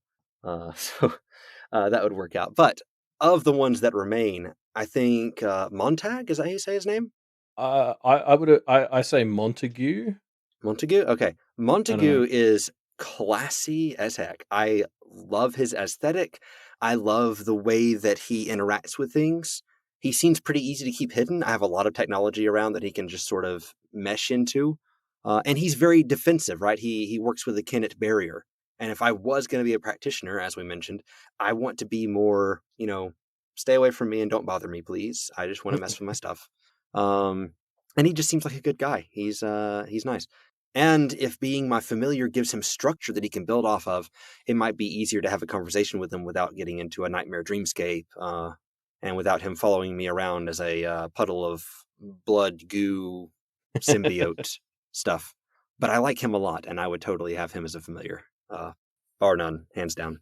I think Montague's done quite well at the moment. I reckon of the last 4 people we've had on, he's been like 2 or 3 of the top picks. He's having a good streak. Really, I think the rest of them just have so many drawbacks, right? Like the war dogs are scary, and Yeah. Alpi is scary, and a fairy is terrifying, and nobody wants any of the nobody wants any of the bad guys, obviously. And But Matthew's just a bit too human to.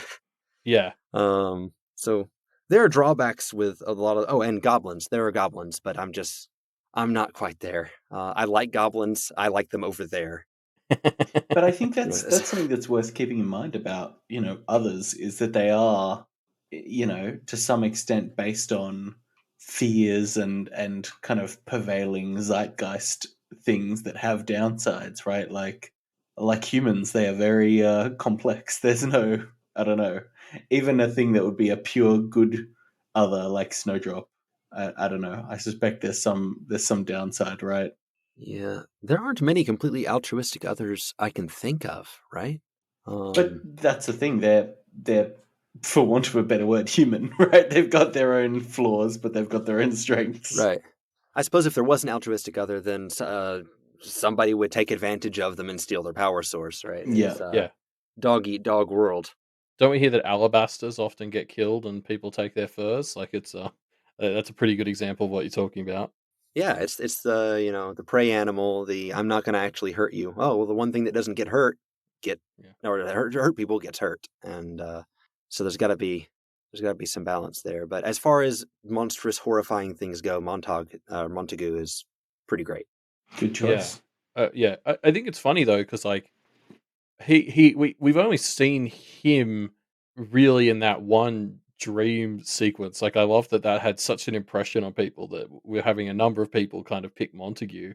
Like we need to see more of him. I feel like this is the message that I'm getting because he needs to come into the story again.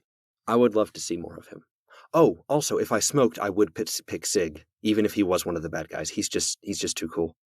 Yeah, that's a fair choice. The other question that we always ask our guest is, which Kenneteer is the best?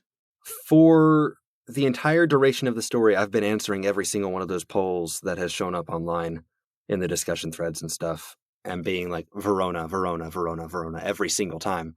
I love her love of magic because I feel like she loves the world as much as I do, right? As she's almost my avatar in the story. And isn't that cool? It's like we're trying to have a conversation about how terrible this is. Like, but it's cool though.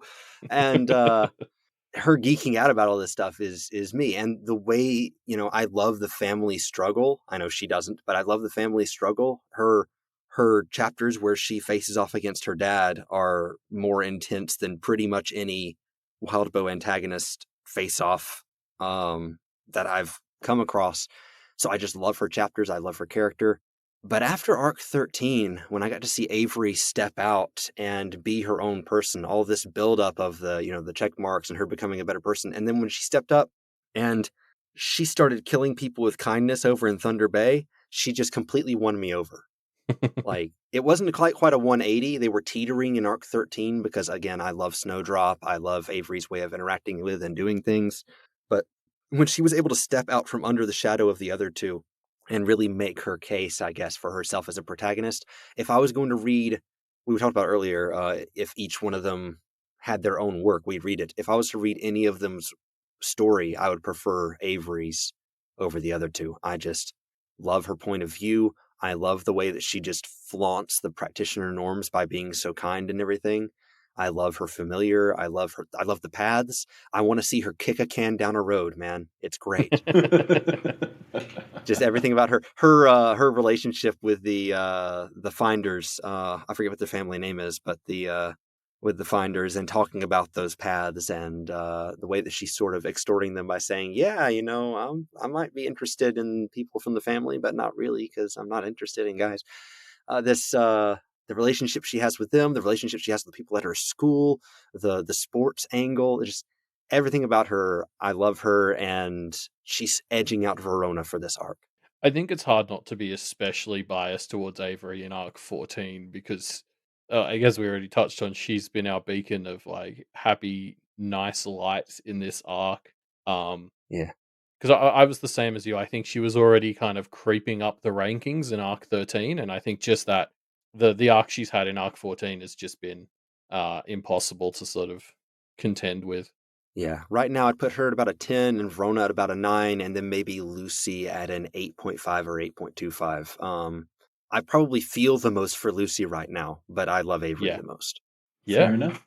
Now, I admittedly only added this question into the notes when I thought of it like 5 minutes before we started, so I'm sorry for springing this on you without giving you a chance to prepare. But I'm interested. One of the things we leave off arc 14 with is the idea that the Kenneteers need to try and find their replacement for Charles if they want to put someone else in the role. And I'm curious if you have any ideas of who you think they could choose. Oh man, I guess it depends on what they want out of it, right? Because they don't want the old status quo, but they also, I wouldn't mind if they could prove themselves a good candidate for the role. I wouldn't mind somebody like Montague, stepping in and being a classier Carmine. But and then there's the Wolf. That would be amazing if the Wolf became the Carmine Beast. Although I'm not deep enough in the story to know what that would entail or how horrifying that would be. But honestly, I gotta say, as much as I absolutely despise him, I'm kind of enjoying the Carmine Exile. I don't want him replaced. He's screwing up with all the practitioner standards, and I kind of love it. It really messed with my head during 14Z, where I was like, I am rooting for Charles now, and that feels really weird. Yeah, they're doing this whole thing, and he just steps in and goes, gainsayed. And also some gainsay for you, and gainsays for you, and 6 months sounds about right. We'll see you 6 months, and it's just amazing. Now, obviously, the status quo needs to be fixed. Kennet needs to become unknotted, but I don't know what to do with the Carmine role. And if we knew what to do with it, they could have given the first to somebody earlier on, right? I still don't know where that's going to go or what they're going to do with that. If they could somehow work out an equilibrium with Charles and bring down the system in a way that's different, then I would still let him have it, even as much as I despise him for all the things that he's done and for being a tremendous hypocrite. He's just really entertaining right now. But that wasn't the question you asked. Who do I think they could replace the Carmine with? I hope it's not Verona. I do just want to say, like, you two talking about like rooting for Charles and that thing. And my favorite thing about that was just when the other practitioners were like, "You're making a mockery of like the rules of discourse in the practice," and you could just feel Charles being like, always has been. Yep. Finger guns. You're making a mockery of this. He's like, yeah. Yep. It really, I don't root for Charles or anything, although I understand why he's doing what he's doing. I don't root for him. Yeah. But I still get that satisfaction, that vindictive, like, it feels good. You know, it's almost like reading, try not to spoil anything, but the Regent interlude in Worm. Like, this is a terrible person, but there's also an element of vindictiveness to it, of this petty vindictiveness that's just fun to watch. Yeah. Especially if it's going to kind of be, if Charles is going to be in this role and like doing whatever shit, I'm going to get to enjoy him doing it to practitioners, right? Like Yeah. that was the one thing we agreed with him on, that something needs to change. So if he's going to go around torturing the worst parts of practitionery, it's hard to be completely against that. Yeah, it's just unfortunate that our main characters and Kennet have to suffer the consequences, and other innocents and young people who haven't caused problems yet or anything like that. But sorry, I pulled us off topic again. Yeah, I know. Did you have any thoughts on a standout replacement candidate? Anyone that I would want them to replace the Carmine with, I also wouldn't want them to replace the Carmine with. It's the same as with John. Like, he would have made the best Carmine. I really wish he wouldn't go in there and try to replace him, right? Yeah. And that's the issue. It's not something that I want for anyone. And also, I'm not sure. I've got a good idea of what the practitioners want as far as the system. I've got a good idea of what Charles wants as far as the system. But when it comes to Mrs. idea of what Kennet and what practitionerhood and what the world should be like, I don't know what we should replace the Carmine with, because the whole system is broken, right? And I don't know who could replace it better than John could have. Yeah, I mean, I think that's the thing. Mrs. Plan is very much the slow burn. So it is a bit like she wants to improve things. Yeah, I guess a little bit, but she's not going to overhaul the system in that same way. So it's hard to balance that. They need to be a good candidate to not shake things up too hard, because like, as much as we enjoy what Charles is doing, it's gonna overcorrect back is the problem, and we're already seeing that in what Muss is trying to do. Yeah. So yeah, it's about balancing somebody who will push the system in the right direction, but also not too much. Yeah. If we're looking for somebody to straddle the line between human and other, somebody who's trying to get away from their current life anyway, not that I would wish this on them, not that I would wish the Carmine role on them at all, but maybe Matthew. Ooh. Not a terrible idea, definitely. It would be terrible for him, obviously, but yeah. I could see him doing a good job. He knows how to unleash Doom when Doom needs to be unleashed. He knows how to hold back. He knows what it's like to be human. He knows what it's like to be other. He knows what it's like to deal with the worst and the best of practitioners and others. And he just seems like a generally good guy, and that's why he's probably too good for the Carmine role to really to deserve it. But he wouldn't be a bad person in it. Yeah, I like it. I like it as an answer. That's the best I got for the pop question. Sorry, I've just had my own tinfoil thought. Go for it. I know we just asked you the question, but I'm going to quickly give an answer too. Do it. So we saw, right, that the judges could like undo bindings and stuff in their agreement with getting John to compete. Can the other three judges, if they decide to, unmake someone they unmade in the previous contest? Like, is there any reason they can't just bring John back? Can we just do John round 2? Oh, man, I think that's wishful thinking. Yeah, I know. It's very optimistic. Yeah. It's very optimistic tinfoil. That would be nice, right? To have the full rematch, but I feel like, the judges are not all powerful. I feel like, they were able to set John's friends free, but John's friends existed. He didn't bargain for them to bring back Yalda, and he didn't bargain for them to bring back the dead. If they unmade him, unmaking something is a whole lot easier than making it. Yeah, true. So I like it. Just let me dream. But I don't hope for it. Yeah, I don't hope for it. Also Guilherme, or however you say his name. He, it feels like Yeah. he's hit a dead end. This could be a way out of the dead end, and we know that he's a warrior, and we know that he's got a lot of experience under his belt. He would be a good Carmine as well, I think. Mm. Yeah. If it can somehow undo his winterization, because otherwise he would be a very unstable Carmine. Yeah, or he might just have to be. I mean, maybe it's a bit more of a lateral move, like maybe to put it in an unflattering way. Uh, it's kind of a "what else have you got to lose" like sort of Yeah. deal. Yeah. At least Matthew Moss has like directions that he can go if he can manage to get away from his stalker. But Yeah, winter fairies don't have anywhere to go. That's what it means to be winter. You hide yeah, from the wild hunt, and you try to just get by, and you're stuck in a rut. yeah. Cool. Well, now that we've cracked that one, it'll be Mm. Guilherme. We're all calling it here and now, 100%. Confirmed. I mean, I wouldn't mind. I would not mind. Well, Yeah. we've taken one of Lucy's mentors away. Why not take the other one?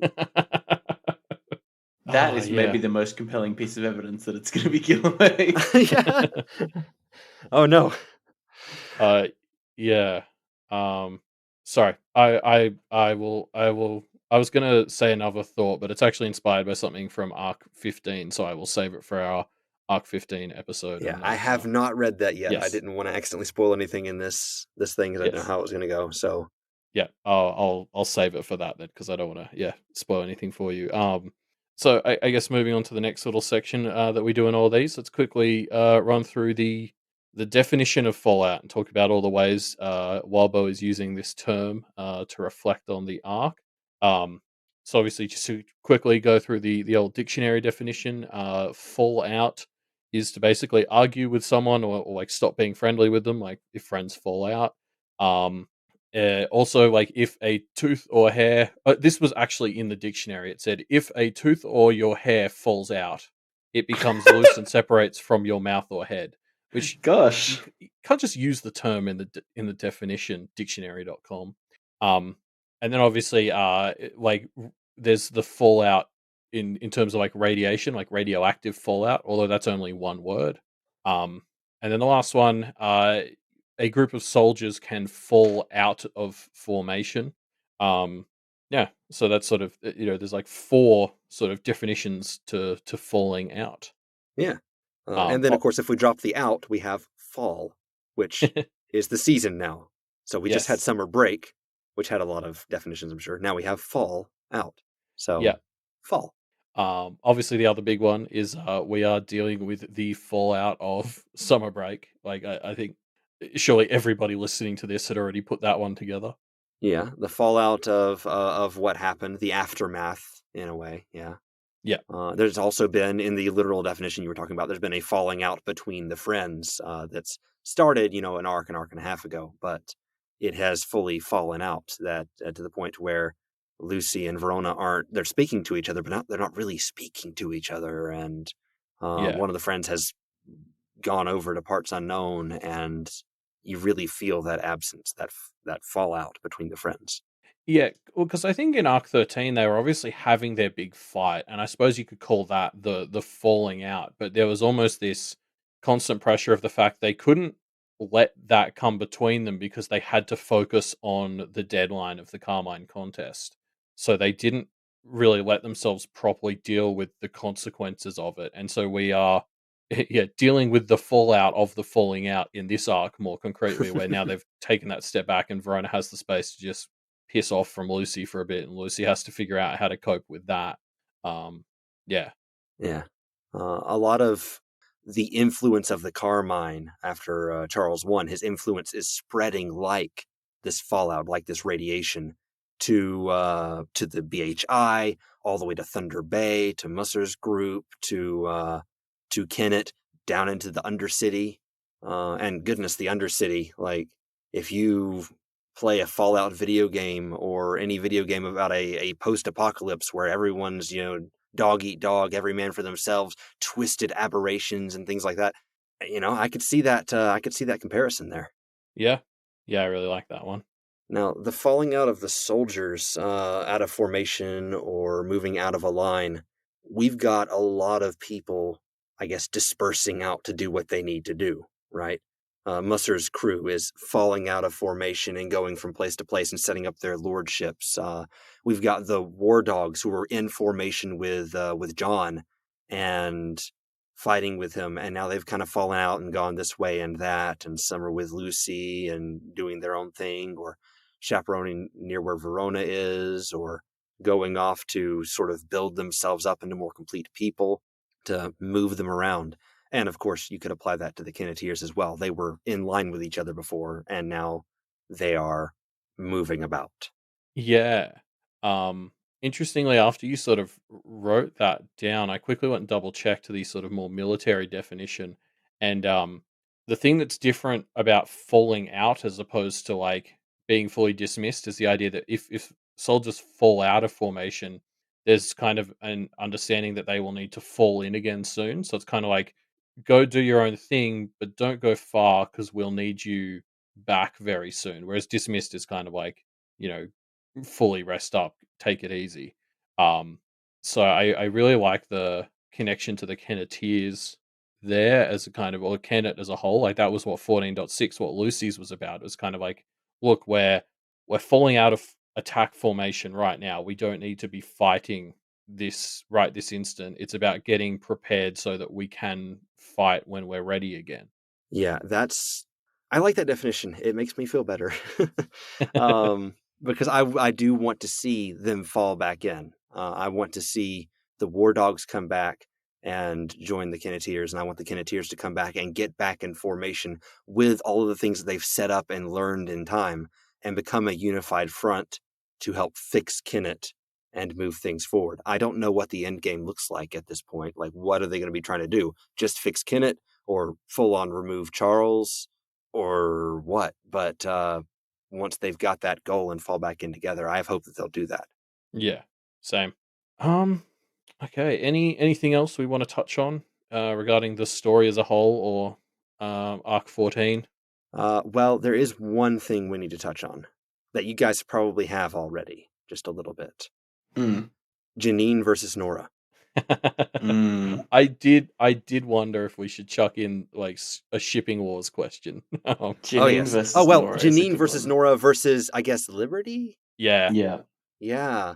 So that's a more difficult question. Between Janine and Nora, I'm leaning Nora, even with just a little bit I've seen of her, because Janine is constantly setting up red flags in my head. Just everything she says, it's like, you're fun. I'm terrified of you. I don't think you're the kind of person that a relationship would necessarily be any sort of smooth sailing. But with both especially Nora for and Avery. Liberty, yeah, especially like, for Avery. Avery doesn't need a partner who steamrolls her in that sort of way. Yeah, I felt like they could get along. They could push each other in sports and things like that, and they can get along as passing acquaintances. But the deeper that gets, I feel like the more Avery's going to run into gut punches that were either unintended or just not really deserved. Yeah. Just kind of offhandedly, she's going to get hurt.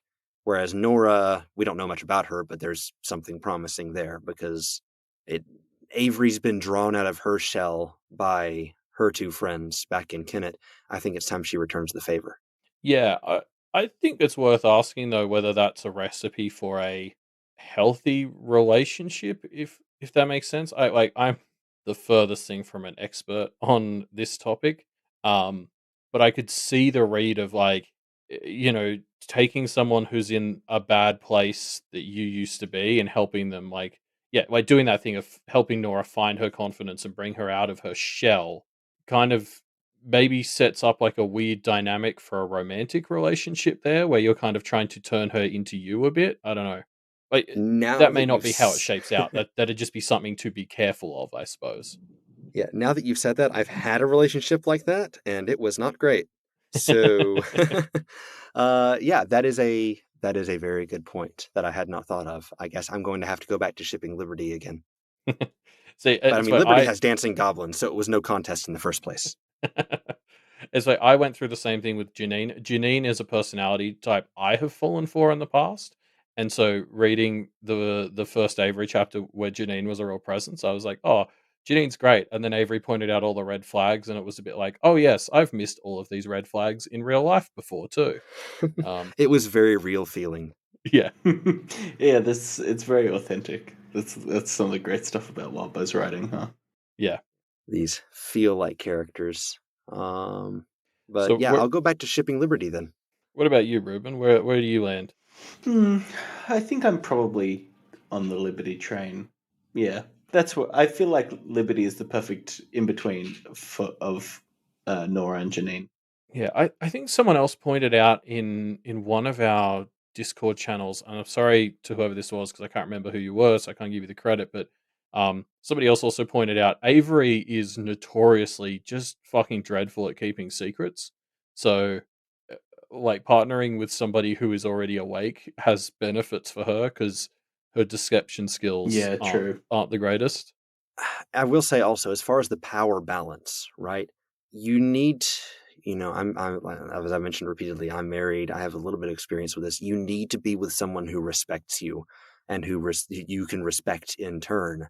And with Janine and Nora, things might tip one way or another. Like Nora might really respect Avery, and Avery might respect Nora as a person, but not as much. Like there might be a power imbalance there if Avery's the one to pull her out of her shell.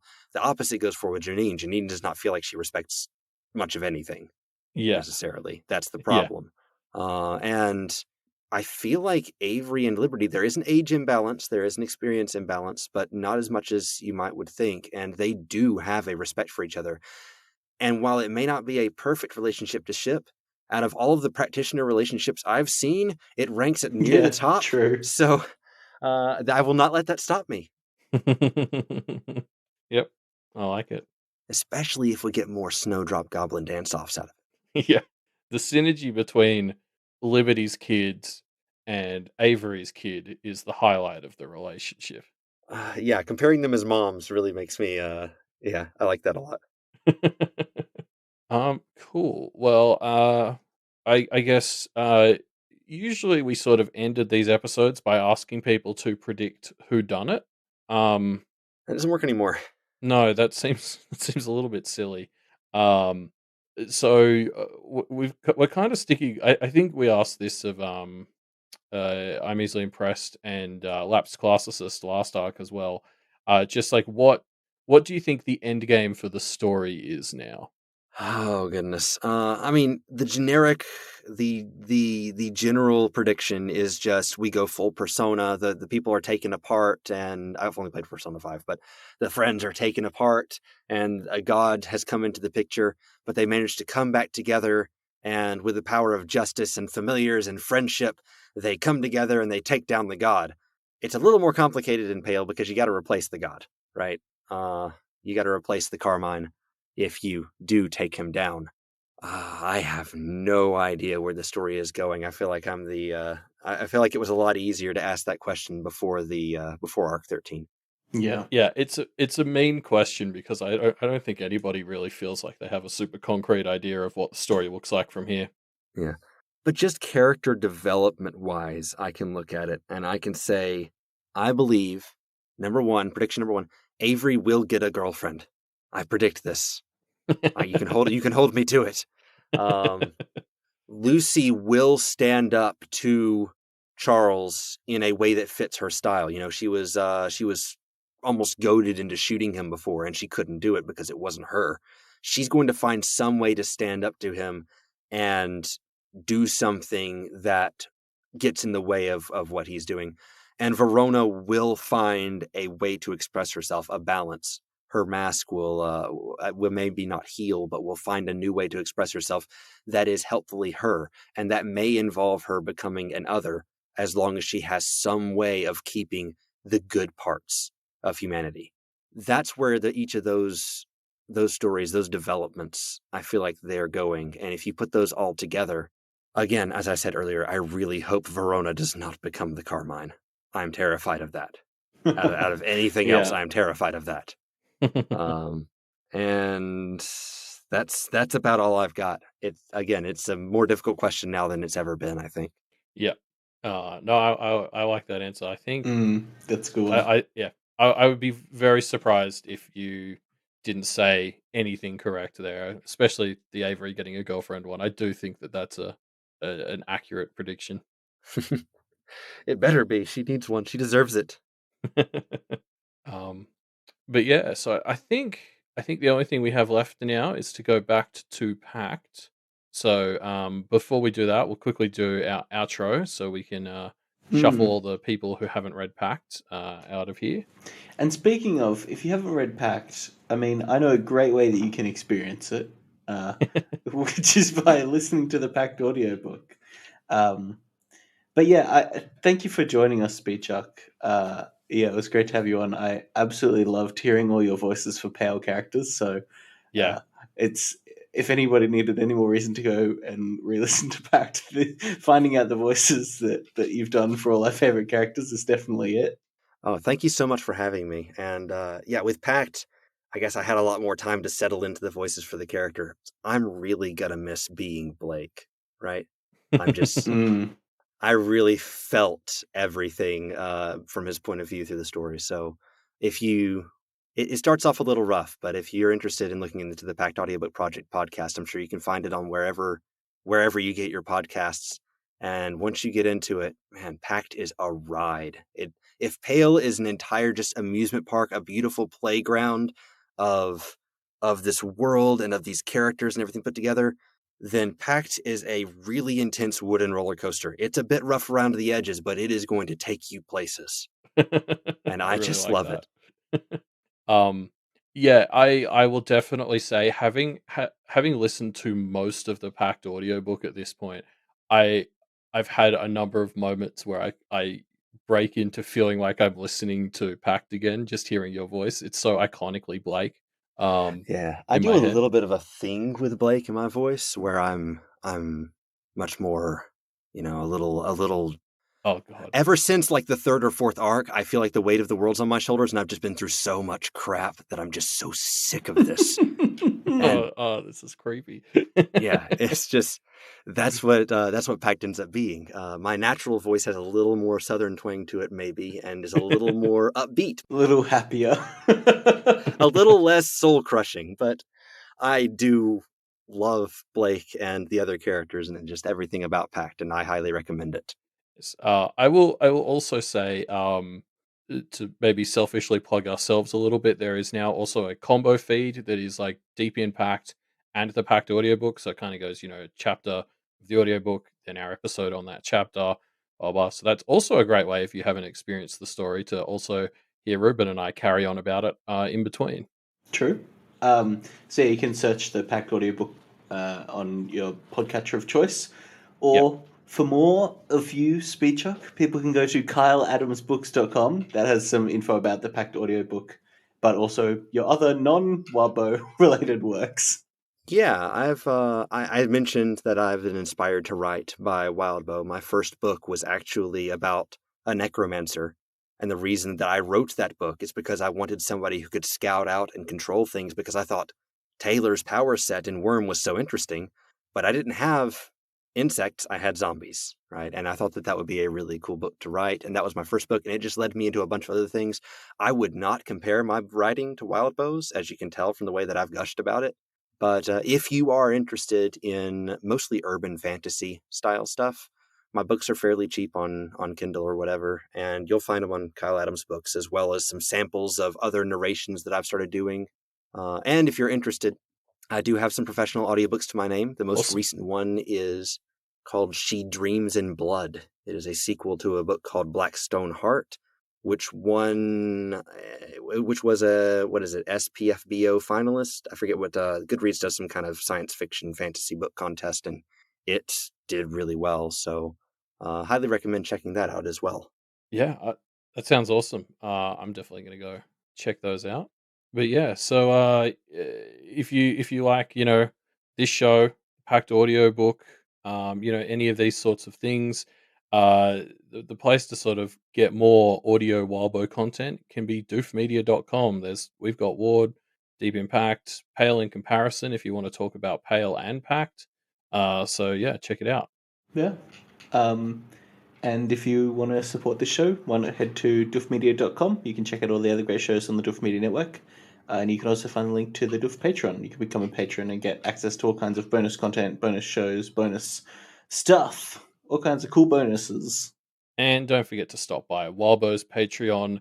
None of the three of us would be here talking about all the cool stuff unless Wildbow had written all these stories. Yeah. Now, speaking of Wildbow stories, I think it's time for us to go back to Pact. So if people haven't read/listened to Pact, now's your chance to go and start listening to the audiobook while the rest of us talk about some Pact things. All right. So I know I wrote down some things about comparing Pact to Pale, but firstly, I want to ask you guys a question since you've listened to the Pact audiobook project. What was your favorite voice from the Pact audiobook project? I'm just curious. This is a small one, but I distinctly remember when I got to arc 3 and you so this isn't my full answer. I just wanted to sort of say this as an aside. When I got to arc 3, there's the moment where Blake turns into the young boy with glamour, and you did a great like little boy Blake voice. Yeah, I remember doing that. Yeah, it was fun. And I remember that was the point where I think I went to some of the Discords and was like, if anyone's not listening to the Pact audiobook yet, Speedchuck does great voices, because holy crap, like this is that was just one of those moments. I think that was the moment where I really started to appreciate how good you were as a voice actor. Yeah, gosh, I remember that chapter, and Blake was like, he was becoming the mask, right? He was getting to the point where he was terrified and having a nervous breakdown, and there was the tears, and he just he completely became that little child near the end and was having a complete childish breakdown, and delving into that and just like working myself up into a frenzy as a toddler Blake was just so much fun. I also did a really subtle thing before when he was messing with the glamour, and it says he turned himself into like this deep voiced black male, and so I dropped down a little bit, and just doing that sort of thing really helps to mesh in with the audio and make it a more believable experience. Yeah. Yeah, I think I noticed a few moments where you did really like important little details like that. I think Pa'u's Oh, you stole my answer. I was was a just gonna standout say, as I well. love other voices. So like Yeah. Pose and demonic type voices are my jam. Pose was my favorite as well. Just really up there. I'll admit, after the chapter that he spent the most time in, I think it was sometime in Arc 4. After that chapter, I was like sitting there coughing between lines because you can only do this for so long before you start to run into issues. But I loved doing that. That was such a fun voice to do. Yeah. I also think like I remember listening to the Ward audiobook, and something that really impressed me was how Rain was able to make Byron and Tristan, like the twins, sound similar and yet distinct. And I thought you did a similarly impressive thing with like Blake and Rose, in that I really did feel like they were siblings in the way that you did their voices, but Rose was distinctly like more feminine in the voice compared to Blake's. Yeah. I'm not happy with the voice that I ended up with for Rose, simply because I went with a slightly more breathy, raspy version of my normal voice, because that was a voice that I had used before. Unfortunately, for long-term conversations and narration and stuff, that makes me run out of breath really quickly. So I ended up liking every other female voice I did in the entire story better than Rose. Not because, again, Rose and Blake's voice are very close, and I liked that. I liked the sort of vibe it gave off, and the sort of twinsies sort of thing they had going on there. Really, really worked that into the story. But just as far as actually narrating or voicing that was extremely taxing for me. So, a bit of behind the scenes for you there. I really struggled with her voice a lot. I can see that being the sort of thing where, yeah, it's just a decision you come to regret, because she's in just a lot of the story. Yeah. Yeah. I was more happy with a lot of the voices that I did later on in the story, like things that I came across for the witch hunters and for some of the later beheims, however you want to say it. But I think I ended up happy with most of the way things turned out. Yeah, I think you absolutely should be. It's a really considering the length of the Pact audiobook, like it's just ended up such a like consistently high quality product, I think. I appreciate that. All right. So regarding Pact, now that we can sort of speak unspoiled a little bit, this entire arc 14 we've been going through, I've been getting flashbacks, right? Yeah. Yeah. The Undercity reminds me of the drains, the tenements, the library, the abyss, the place that that Blake ended up going to, where things that fall through the cracks go. And it's a similar idea, right? It's not the same place. This is a result of knotting. It's like if we took Kennet and cut it off from the world, and then the things that fall through the cracks go to the other side of the hourglass or something, and that's where the Undercity is. Yeah. It's like a microcosm version of the abyss, but I got those similar vibes, and it gives me chills because the abyss is not somewhere you want to be. Yeah, well, like particularly that little community that Blake found in the drains, like all the people who are sort of becoming a bit like mutated, because like that was like a collection of people who had slipped through the cracks of society and ended up in the abyss, and they were almost trying to figure out how to build their own society, down there. And that kind of maps to the Undercity as this place that almost forms as the inverse of a society, like the you can see the parallels between something that is explicitly the inverse of society and a society formed out of all the parts that weren't kept around from regular society. Yeah. Of course, the difference there is that the abyss will not let you build anything of yourself. No. It is constantly breaking you down and churning you up and spitting you out and grinding you down and changing you, and you're not allowed to build anything permanent, really. It's about change. Yeah. So it is a different place, but I got that similar vibe, right? Yeah. Well, now you make me think. I'd forgotten about. I think her name is Zoe, the witch that Blake meets down there. Yeah. Zoe Artana, I think, or something similar. Yes, that sounds right. Just now that she's come up, it give me a bit of Verona vibes because I remember she was like, "I don't want to leave the abyss. I found a groove here. It's not great, but I'm happy." Yeah, that's an interesting comparison. Maybe this is what Verona will turn into over time.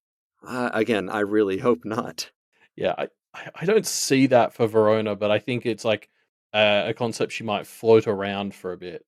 Do we think Zoe is the Bitter Street Witch? Yes or no? Yeah, remaining in the Undercity is not as bad as remaining in the abyss. Yeah, true. Yeah, the Undercity doesn't conspire to keep you there and turn you into a monster. Yeah, Verona can take her own initiative in doing that. So, I also got flashbacks to going and meeting the Toronto, Lord and group when going to Thunder Bay with Avery, and that also gave me a bit of a scare. I was like, this better go better than it did in Pact. But of course, karma-wise, everything goes better for the Pale folks than it does in Pact. Yeah, the the Thunder Bay Lord also just seems better than the Toronto one, which is not setting a high bar. But are you telling me that that this Lord of Water or whatever it is more reasonable than a literal incarnation of Conquest?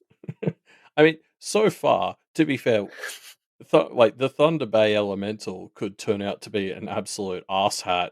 If something happens, we don't know. But yeah, so far, she is less obnoxious than the incarnation of Conquest. Yeah. It did not take Conquest long to show his true colors.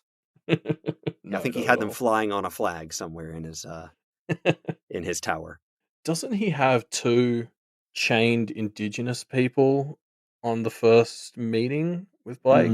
But they're just a part of him that change when, sometimes he's got other stuff, right? Yeah. I think I visually recall that, but I was more taken in by how you're walking up to Conquest Tower and you're just surrounded by basically the discardings, the bones of his enemies as you're going up. And the Thunder Bay Elemental does not present themselves or herself, themselves in that sort of way, and that's much appreciated. Yeah, no, getting to the Thunder Bay council room is like a cool adventure where you walk on reflections. It's like much more whimsical. Yeah, it's the kind of place that I would be fascinated by. You know, the whole Verona thing I was talking about earlier. This fascination with magic. I would be fascinated to visit the Thunder Bay Lord. Scared, but fascinated. I would not be fascinated to visit the Toronto Lord. Just scared, only Yeah, feared, true. Yeah, which is the idea. yeah. Um, Uh, but no, you're right. Like just seeing like a council again in a sort of bigger city. And before all the Canadians start adding me again, I know that Toronto is a lot bigger than Thunder Bay, but relative to Kennet, it's all same. Um, like yeah, just that vibe of seeing like a big council was just it was like visiting Toronto all over again, except slightly less horrifying. Yeah, a good bit less horrifying. I'm glad it turned out the way it did, even though technically she has been accepted into the area under the condition that that she run a few errands occasionally, which is what they asked of Blake. Her errands just have to do with, you know, hey, go check out this practitioner, and not, hey, go bind this demon for me. Kids these days get it so easy. Yeah, I know. It's like karma or something. um, It really is. After reading Pact and coming into this with that kind of expectation, Pale is a different experience. it really is. It puts Blake into perspective. Everything isn't going to crap constantly, or at least not as quickly. The characters can succeed sometimes and not have consequences that rip away their humanity constantly. Um, Yeah. it's a different world dealing with, again, we're dealing with wild practitioners now, whereas with Blake, we were dealing with somebody who was barely a practitioner and was a diabolist. We still haven't had a full story from the point of view of a normal family practitioner. No. Like even the big interlude character in Pact, like Mags was another wild practitioner, I think, really. So it's like we've never spent more than a chapter or so at a time in the head of a institutional practitioner. Yeah, which, I mean, given what we know about the system, maybe that's because Wildbow likes to write, you know, somewhat good-hearted protagonists. I don't. That might be a little bit harsh. We've met some okay practitioners. Yeah, although again, like if you think about like the best practitioners we've met, like Jessica, Nicolette, Zed, all of them were adopted into the practice, right? None of them were Hmm. brought in by their parents. Yeah, I was thinking of the astrologer in Pact. She just had a relation to her master. She's True. not one of these entrenched in a city. In Pact, you have the Beheims and the Duchamps. Mm. Uh, that's not a really good endorsement. No, they were the worst. Yeah. Um, They were about it- changing, the young ones were about changing the system too, though. That's a pretty big theme in the other verse, I think. yeah. Although you could totally see, like I feel like a lot of the worst kind of boomers right now who resist change politically probably were also quite involved in like a lot of the movements in the 60s, like that idea that I think the kids in Pact were all about change, but Blake was probably on the money that like they wouldn't they'd sort of lose that by the time they rose to power, because when you get put in that position of power it becomes all about keeping it. Yeah, it's lip service. Yeah, I think they believe it. It's just like the way they were going about it was just what 50 generations before them had done, and they would have ended up in a position of not doing it. Yeah, I mean, Um, even Sandra and Jeremy and the others, they weren't completely terrible all the time. They were just sort of trapped by the power of the system. That's the thing. The Otherverse system is so bad that even if you don't want to be a horrible villain, if you're a part of these family people that are retaining power, that's sort of where you end up. yeah, and that's why Uh, that's sort of what Avery's been dealing with a bit in Pale, of like she wants to be friendly and nice to people, but in this cutthroat world, you often get punished for doing that. Like yeah. that just lets people take advantage of you. Yeah, and her solution to have two masks, right? She has the Yeah, wolf and she has the deer. I want to see more of that as well. I'm curious. I want to see more Wolf Avery. see her be like, well, if I need to be the villain because the system wants me to be the villain, then I'll have that persona sometimes, so I cannot go completely into that, right? Like a lot of so people you do. can delineate when you're, wolf or deer. Yeah, so And hopefully, not lose yourself to being the wolf so often it becomes your default. yeah, hopefully that'll be a good step forward in that direction. I really don't know. Again, back to the question of being a practitioner.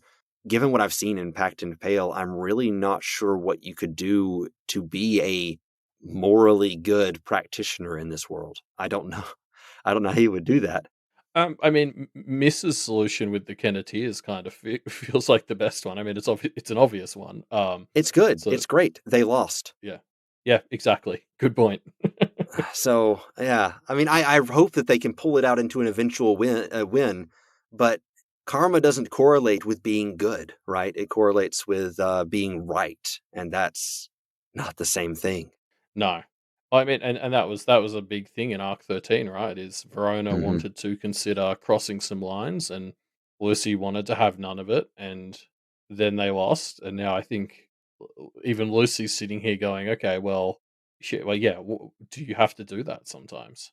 Yeah, that was a big question. Whereas I'll give Blake credit. Impact, he didn't go full into using demons. The worst he did was make a couple of deals with Pose. Yeah, He did not use the barber. He did not call on demons. He stayed back away from that. But I don't know if Blake's exactly the role model you want to have for how to deal with the practice. yeah. Blake kind of got his very bittersweet victory in the end, but it cost him and everyone around him a lot to get there. Yeah, man, we're actually getting a full story about practitioners this time with Pale. Yeah. It's the biggest twist in the middle of Pact that nope, no more practitioner for you, Blake. You are building up your way through this magic system. You are becoming more powerful. Let's restart. You're a boogeyman now. Take two. I Yeah, can't wait to see when, like people who are reading Pact second, like Malia and Jenny and Pale in comparison, people hitting that point of realizing this isn't a story about a practitioner anymore. It's going to we're be not so good. practitioners anymore. We are now Bloody Marv. We are we're the monsters now. Yeah, exactly. Yeah, it's if Pale had been written first, could you imagine the amount of twists that would be in the middle of Pact? Oh, Uh, yeah, I love this dynamic because I don't think I've seen it really in many other franchises. This dynamic of having two main stories in the universe, and you can read them in either order. mhm. Um, it leads to so many interesting things because the same I guess is true of Pale. There are things that leap out to us in Pale that mean nothing to people who haven't read Pact. Yeah, and I'm sure the same will go vice versa in the Yeah. end. Um, that'll be interesting to see reactions of that when that comes around. What do you guys think of the rumored and hinted at Pyre? Are you looking forward to seeing Maggie return? Who else are you looking forward to seeing return from Pact, if anyone? I Yeah, think, I've long been assuming that Mags will be a protagonist yeah. of Pyre. Like she just between her whole deal with Pordrig, um, Gerhild, the Goblin Queen, um, the third Fire and Blood and Mm. Darkness. I think I'm mixing my Targaryens and Mags is up there. There's just so much to do with her. Yeah, I also think it's incredibly likely that Turd Swallow will be a secondary character in some form or another. Well, Toadie's our link to get them in touch too, because Yeah. he appeared in Poke and has Yes. that relationship with Mags now. Yeah, believe it or not, I have not read Poke. I need to. Oh, But I do oh, a lot of my reading at work during breaks, and my work computer blocks Google Drive, and there is no site that has Poke on it. So oh, that's unfortunate. yeah, it's Why would it's they rough. block Google Drive? I work a high security job. Ah, okay, that's fair. I'm an engineer. I work military related stuff. So they don't want Okay, you But sharing things on Google Drive.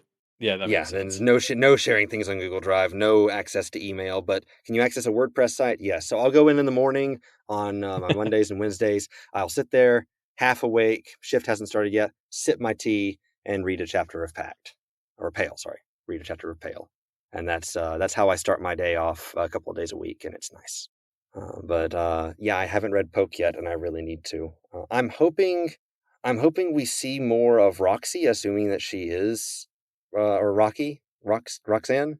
Yeah. Yeah. If they're the same Mhm. person, I want to see more of her. I want Peter to come back Yeah.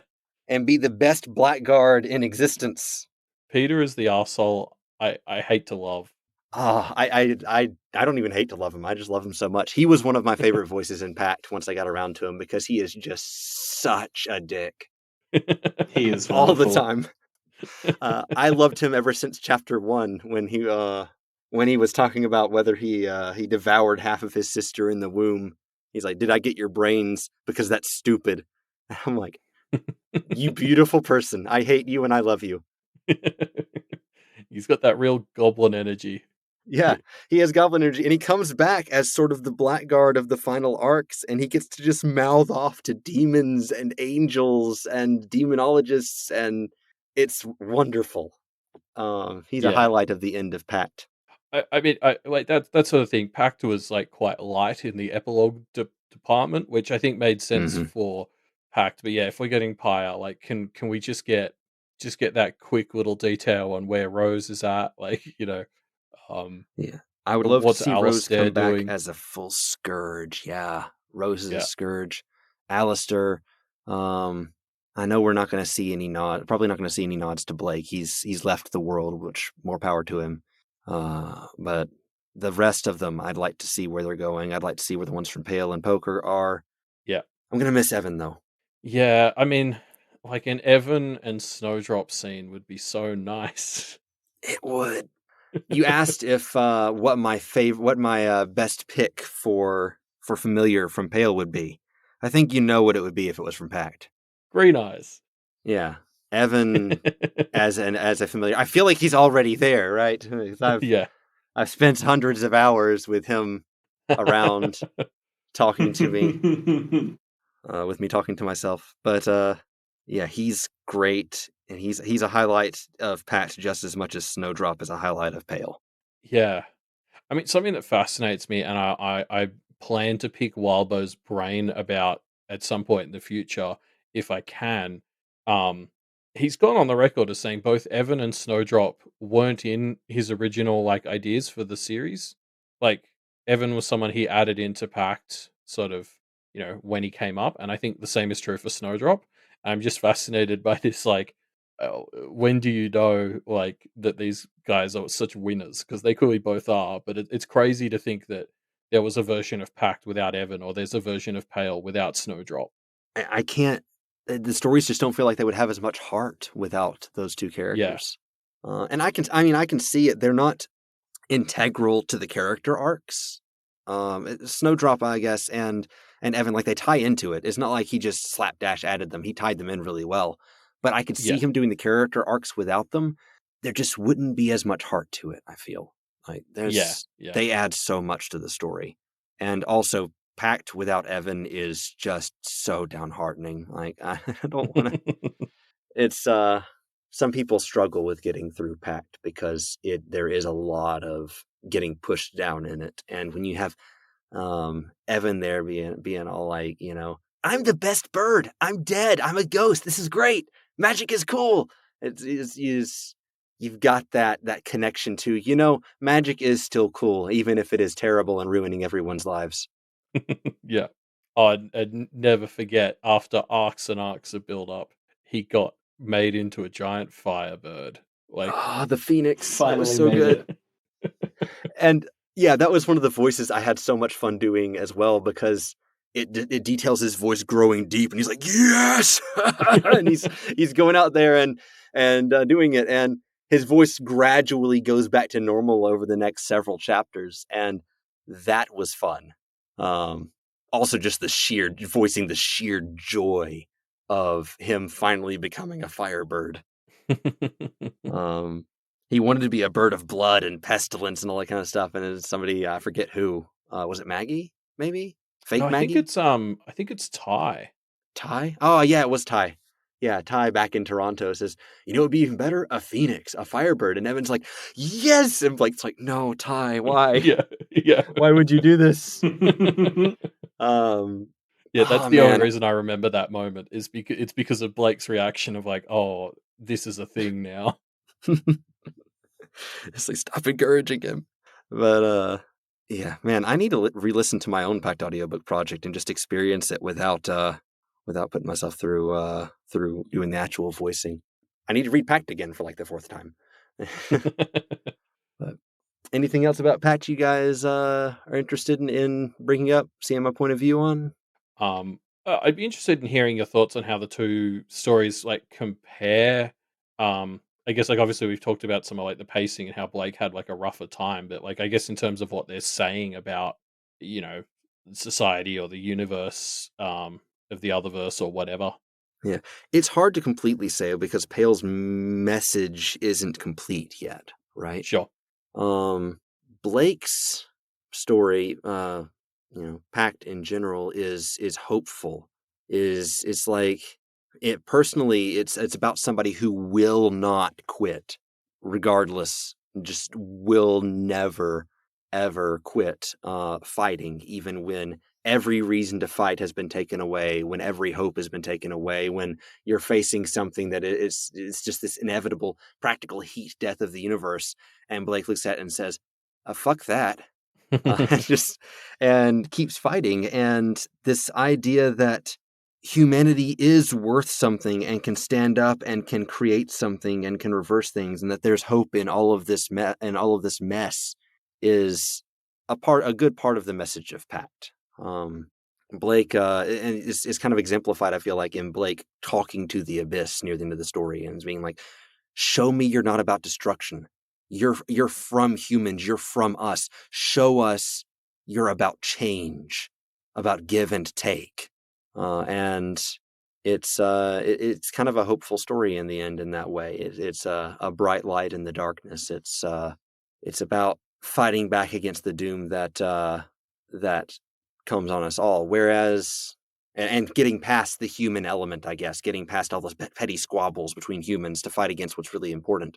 Whereas in Pale, we're still in these human squabbles, I guess. We're fighting not the natural law, the heat death of the universe, the demons, the spiritual powers. We're going one level closer to home, closer to humanity and the compacts, and we're fighting the system itself. And we're fighting segregation and others. If you read Pact first, I don't know if you guys read Pact first in entirety, but if you did and you came out of it, would you come out of it thinking, man, others deserve human rights just like we do? Yeah. No, I think that was something we sort of talked about early on in this podcast. Is like Pale has done a lot more work to kind of very actively sort of say, yeah, like all these others have something to them, whereas there were definitely like there's no demons in this one. It's like in Pact, some of the biggest others we meet early on are demons, and that really paints that worst picture of others as like just monsters. Mm-hmm. So I think like towards the end, like Blake compromises your faith in the seal a little bit, but nowhere near. Like as you say, like Pale very much comes at you and says, "Hey, do you think of others as needing to be treated differently? Because that's actually kind of shitty." Do you think of others as others? Yeah. Yeah. Well, yeah, exactly. Yeah. Pact goes in that direction a little bit. It is the same world. It's not going to have completely different themes, right? It goes in that direction a little bit because Blake becomes other. You could argue he's other at the start of the story. But he becomes other, and we see the world through an other's eyes, and we get, Green Eyes, and we get Blake, and we get the defenestration bogeyman, who is just the best character. And we get the Faceless Woman, and all these characters who in the first half of the story were the monsters under the bed. They're these hideous horrors that are going to tear you apart. And in the second half of the story, they're still that, but there's more to them. He's had conversations with them, and he knows, maybe they're in the position of a predator. Maybe they're in the position of somebody who can't live any other way because of the way the system currently is. Or maybe some of them, like Green Eyes, can find a way to coexist with some people or stay out of the way or live a life. And there is a sentience there. There is I don't want to say humanity there because that's a very human-centric way of looking at things, but there's something there worth saving and worth living with. And Pale takes that and runs with it. Yeah, I agree. I don't think it was absent in Pact, but it definitely feels like Pale is sort of kicked it up a notch. Yeah. I'll tell you, in Pale, first chapter, they go in, they walk into the clearing, and I'm like, where are the practitioners that are awakening them? Why are they surrounded by monsters? Yeah. You know, the only practitioner here is, we got one guy who's forsworn and one guy who's got literal doom inside of him, whatever that means. And I was like, this is not safe. This is not okay. But they ended up being a whole lot safer than Blake was, or than a lot Yeah. of the practitioners have been, Mm. because these others are more human than the practitioners. And that's a big focus of Pale. And I like that. Yeah. That's a different way to take the story. Same universe, same themes of the system and magic system, but they're approaching it in a way that really speaks to these younger characters that are dealing with these cliques in school and being outcast because of race or sexuality, or dealing with rifts in your family and not wanting to be human anymore. And you approach these others that are, again, don't want to say human, but that are in that same field, that sentient. They deserve a chance to live. Even the ghouls deserving a chance to live. And that's a really neat perspective. And I think it is a stronger, more personal through line than what Pact has. And that's one of the reasons that I like it better than Pact. And again, that's not a diss on Pact. Pact is great. No, and I think that difference but similarity really speaks to the really cool way they're starting to work as this interesting duology where you can read them in either order. Because they kind of complement each other a bit. Like Pact is just looking at kind of the same stuff through a slightly different lens. Like in a world where there are demons that are just objectively bad others, it still manages to sort of show you that most others aren't monsters completely. Um, like they do sort of sit side by side in this really cool way. Although I say side by side, I think Pale's about to hit the point where it's twice as long as Pact. So Yeah. I think the last difference that I would make between them is that Pale, again, the stories are both crafted beautifully, no mistakes in the world building or the way things work. But Pale makes more sense than Pact, and I'm going to qualify that. The practitioners, while wild and while having a very interesting origin, have a much more thorough education than Blake, because Blake's story would have been over twice over by this point in Pale. Right? It's not a long story time-wise. He's yeah. The whole Blake, apocalypse and Jacob's Bell happens over the course of a couple months. I mean, Blake is almost more equivalent to Charles in a way because the Kenneteers are focusing so much on how they should change things for the better. Blake was very much just Tear it down. let's flip the table, let's fuck shit up, and like that's almost closer to Charles is coming from much more of a place of resentment than Blake. But like if I had to compare Blake to one person in Pale, it would probably have to be Charles. I did get a similar feeling of that vindictive stuff when Charles was doing the gainsaying versus when Blake was walking in and wrecking house among the Beheims and the Duchamps, and just taking all these compacts and deals and throwing them out the window and saying, "Yeah, but I have a hyena sword and I'm going to stab people." Yeah, exactly. But it's the where I was coming from with this is this idea of education and knowing what's going on. The girls are very well educated. They've been to the BHI. They've got all these notes, all these plans. They've been in talk with others. They're learning about Oni and about magical items and aware people and all that kind of stuff. And Blake is flying by the seat of his pants and working by instinct. And half the time he doesn't know why what he just did worked. And that gives you a very different experience reading them, to the point where some people have said that they don't feel the stakes, I guess, in Pact, because they can't keep up with why things are working. I remember there's a very particular chapter where this karma manipulator, one of the Duchamp husbands, this karma manipulator, people have warned Blake, like, he's a trap. Don't go and fight him. He's on your list, but that guy is practically untouchable. He manipulates karma. And Blake's like, I don't know what that means, but I have a few ideas, and he espouses on them, but he's not sure. And when he finally gets the guy stands up and puffs his chest out and says, "Go ahead, strike me if you think it's just." And Blake says, okay, and he stabs him. Great moment. And I Yeah. love that scene, but the book never explained, because Blake doesn't know, it doesn't really understand why that happened. And the idea that Karma would perhaps step in to intervene if Blake was doing something he thought was unjust because the guy was manipulating him in that way, or, some other thing, that would be explained in Pale. They would Yeah. know what they were doing. Whereas Blake just says, he told me to stab him, and I think it's a good idea. I think it's just. I think he deserves it. So I'm going to stab him, and it works. And Blake works through a lot of things in this very intuitive fashion, and it makes reading the two stories a very different experience. One is much more structured, and it feels like you're reading 100 magic systems combined into one, and one of them is very much more focused on influencing the spirits and making them feel like Blake needed them to feel in order to get his stuff done. Yeah, like I think, because like Blake, one of Blake's defining features was like how he followed his instincts, and they were usually pretty good. Uh, so he would constantly, like as you say, pull stuff off and not really think through in that same structured way.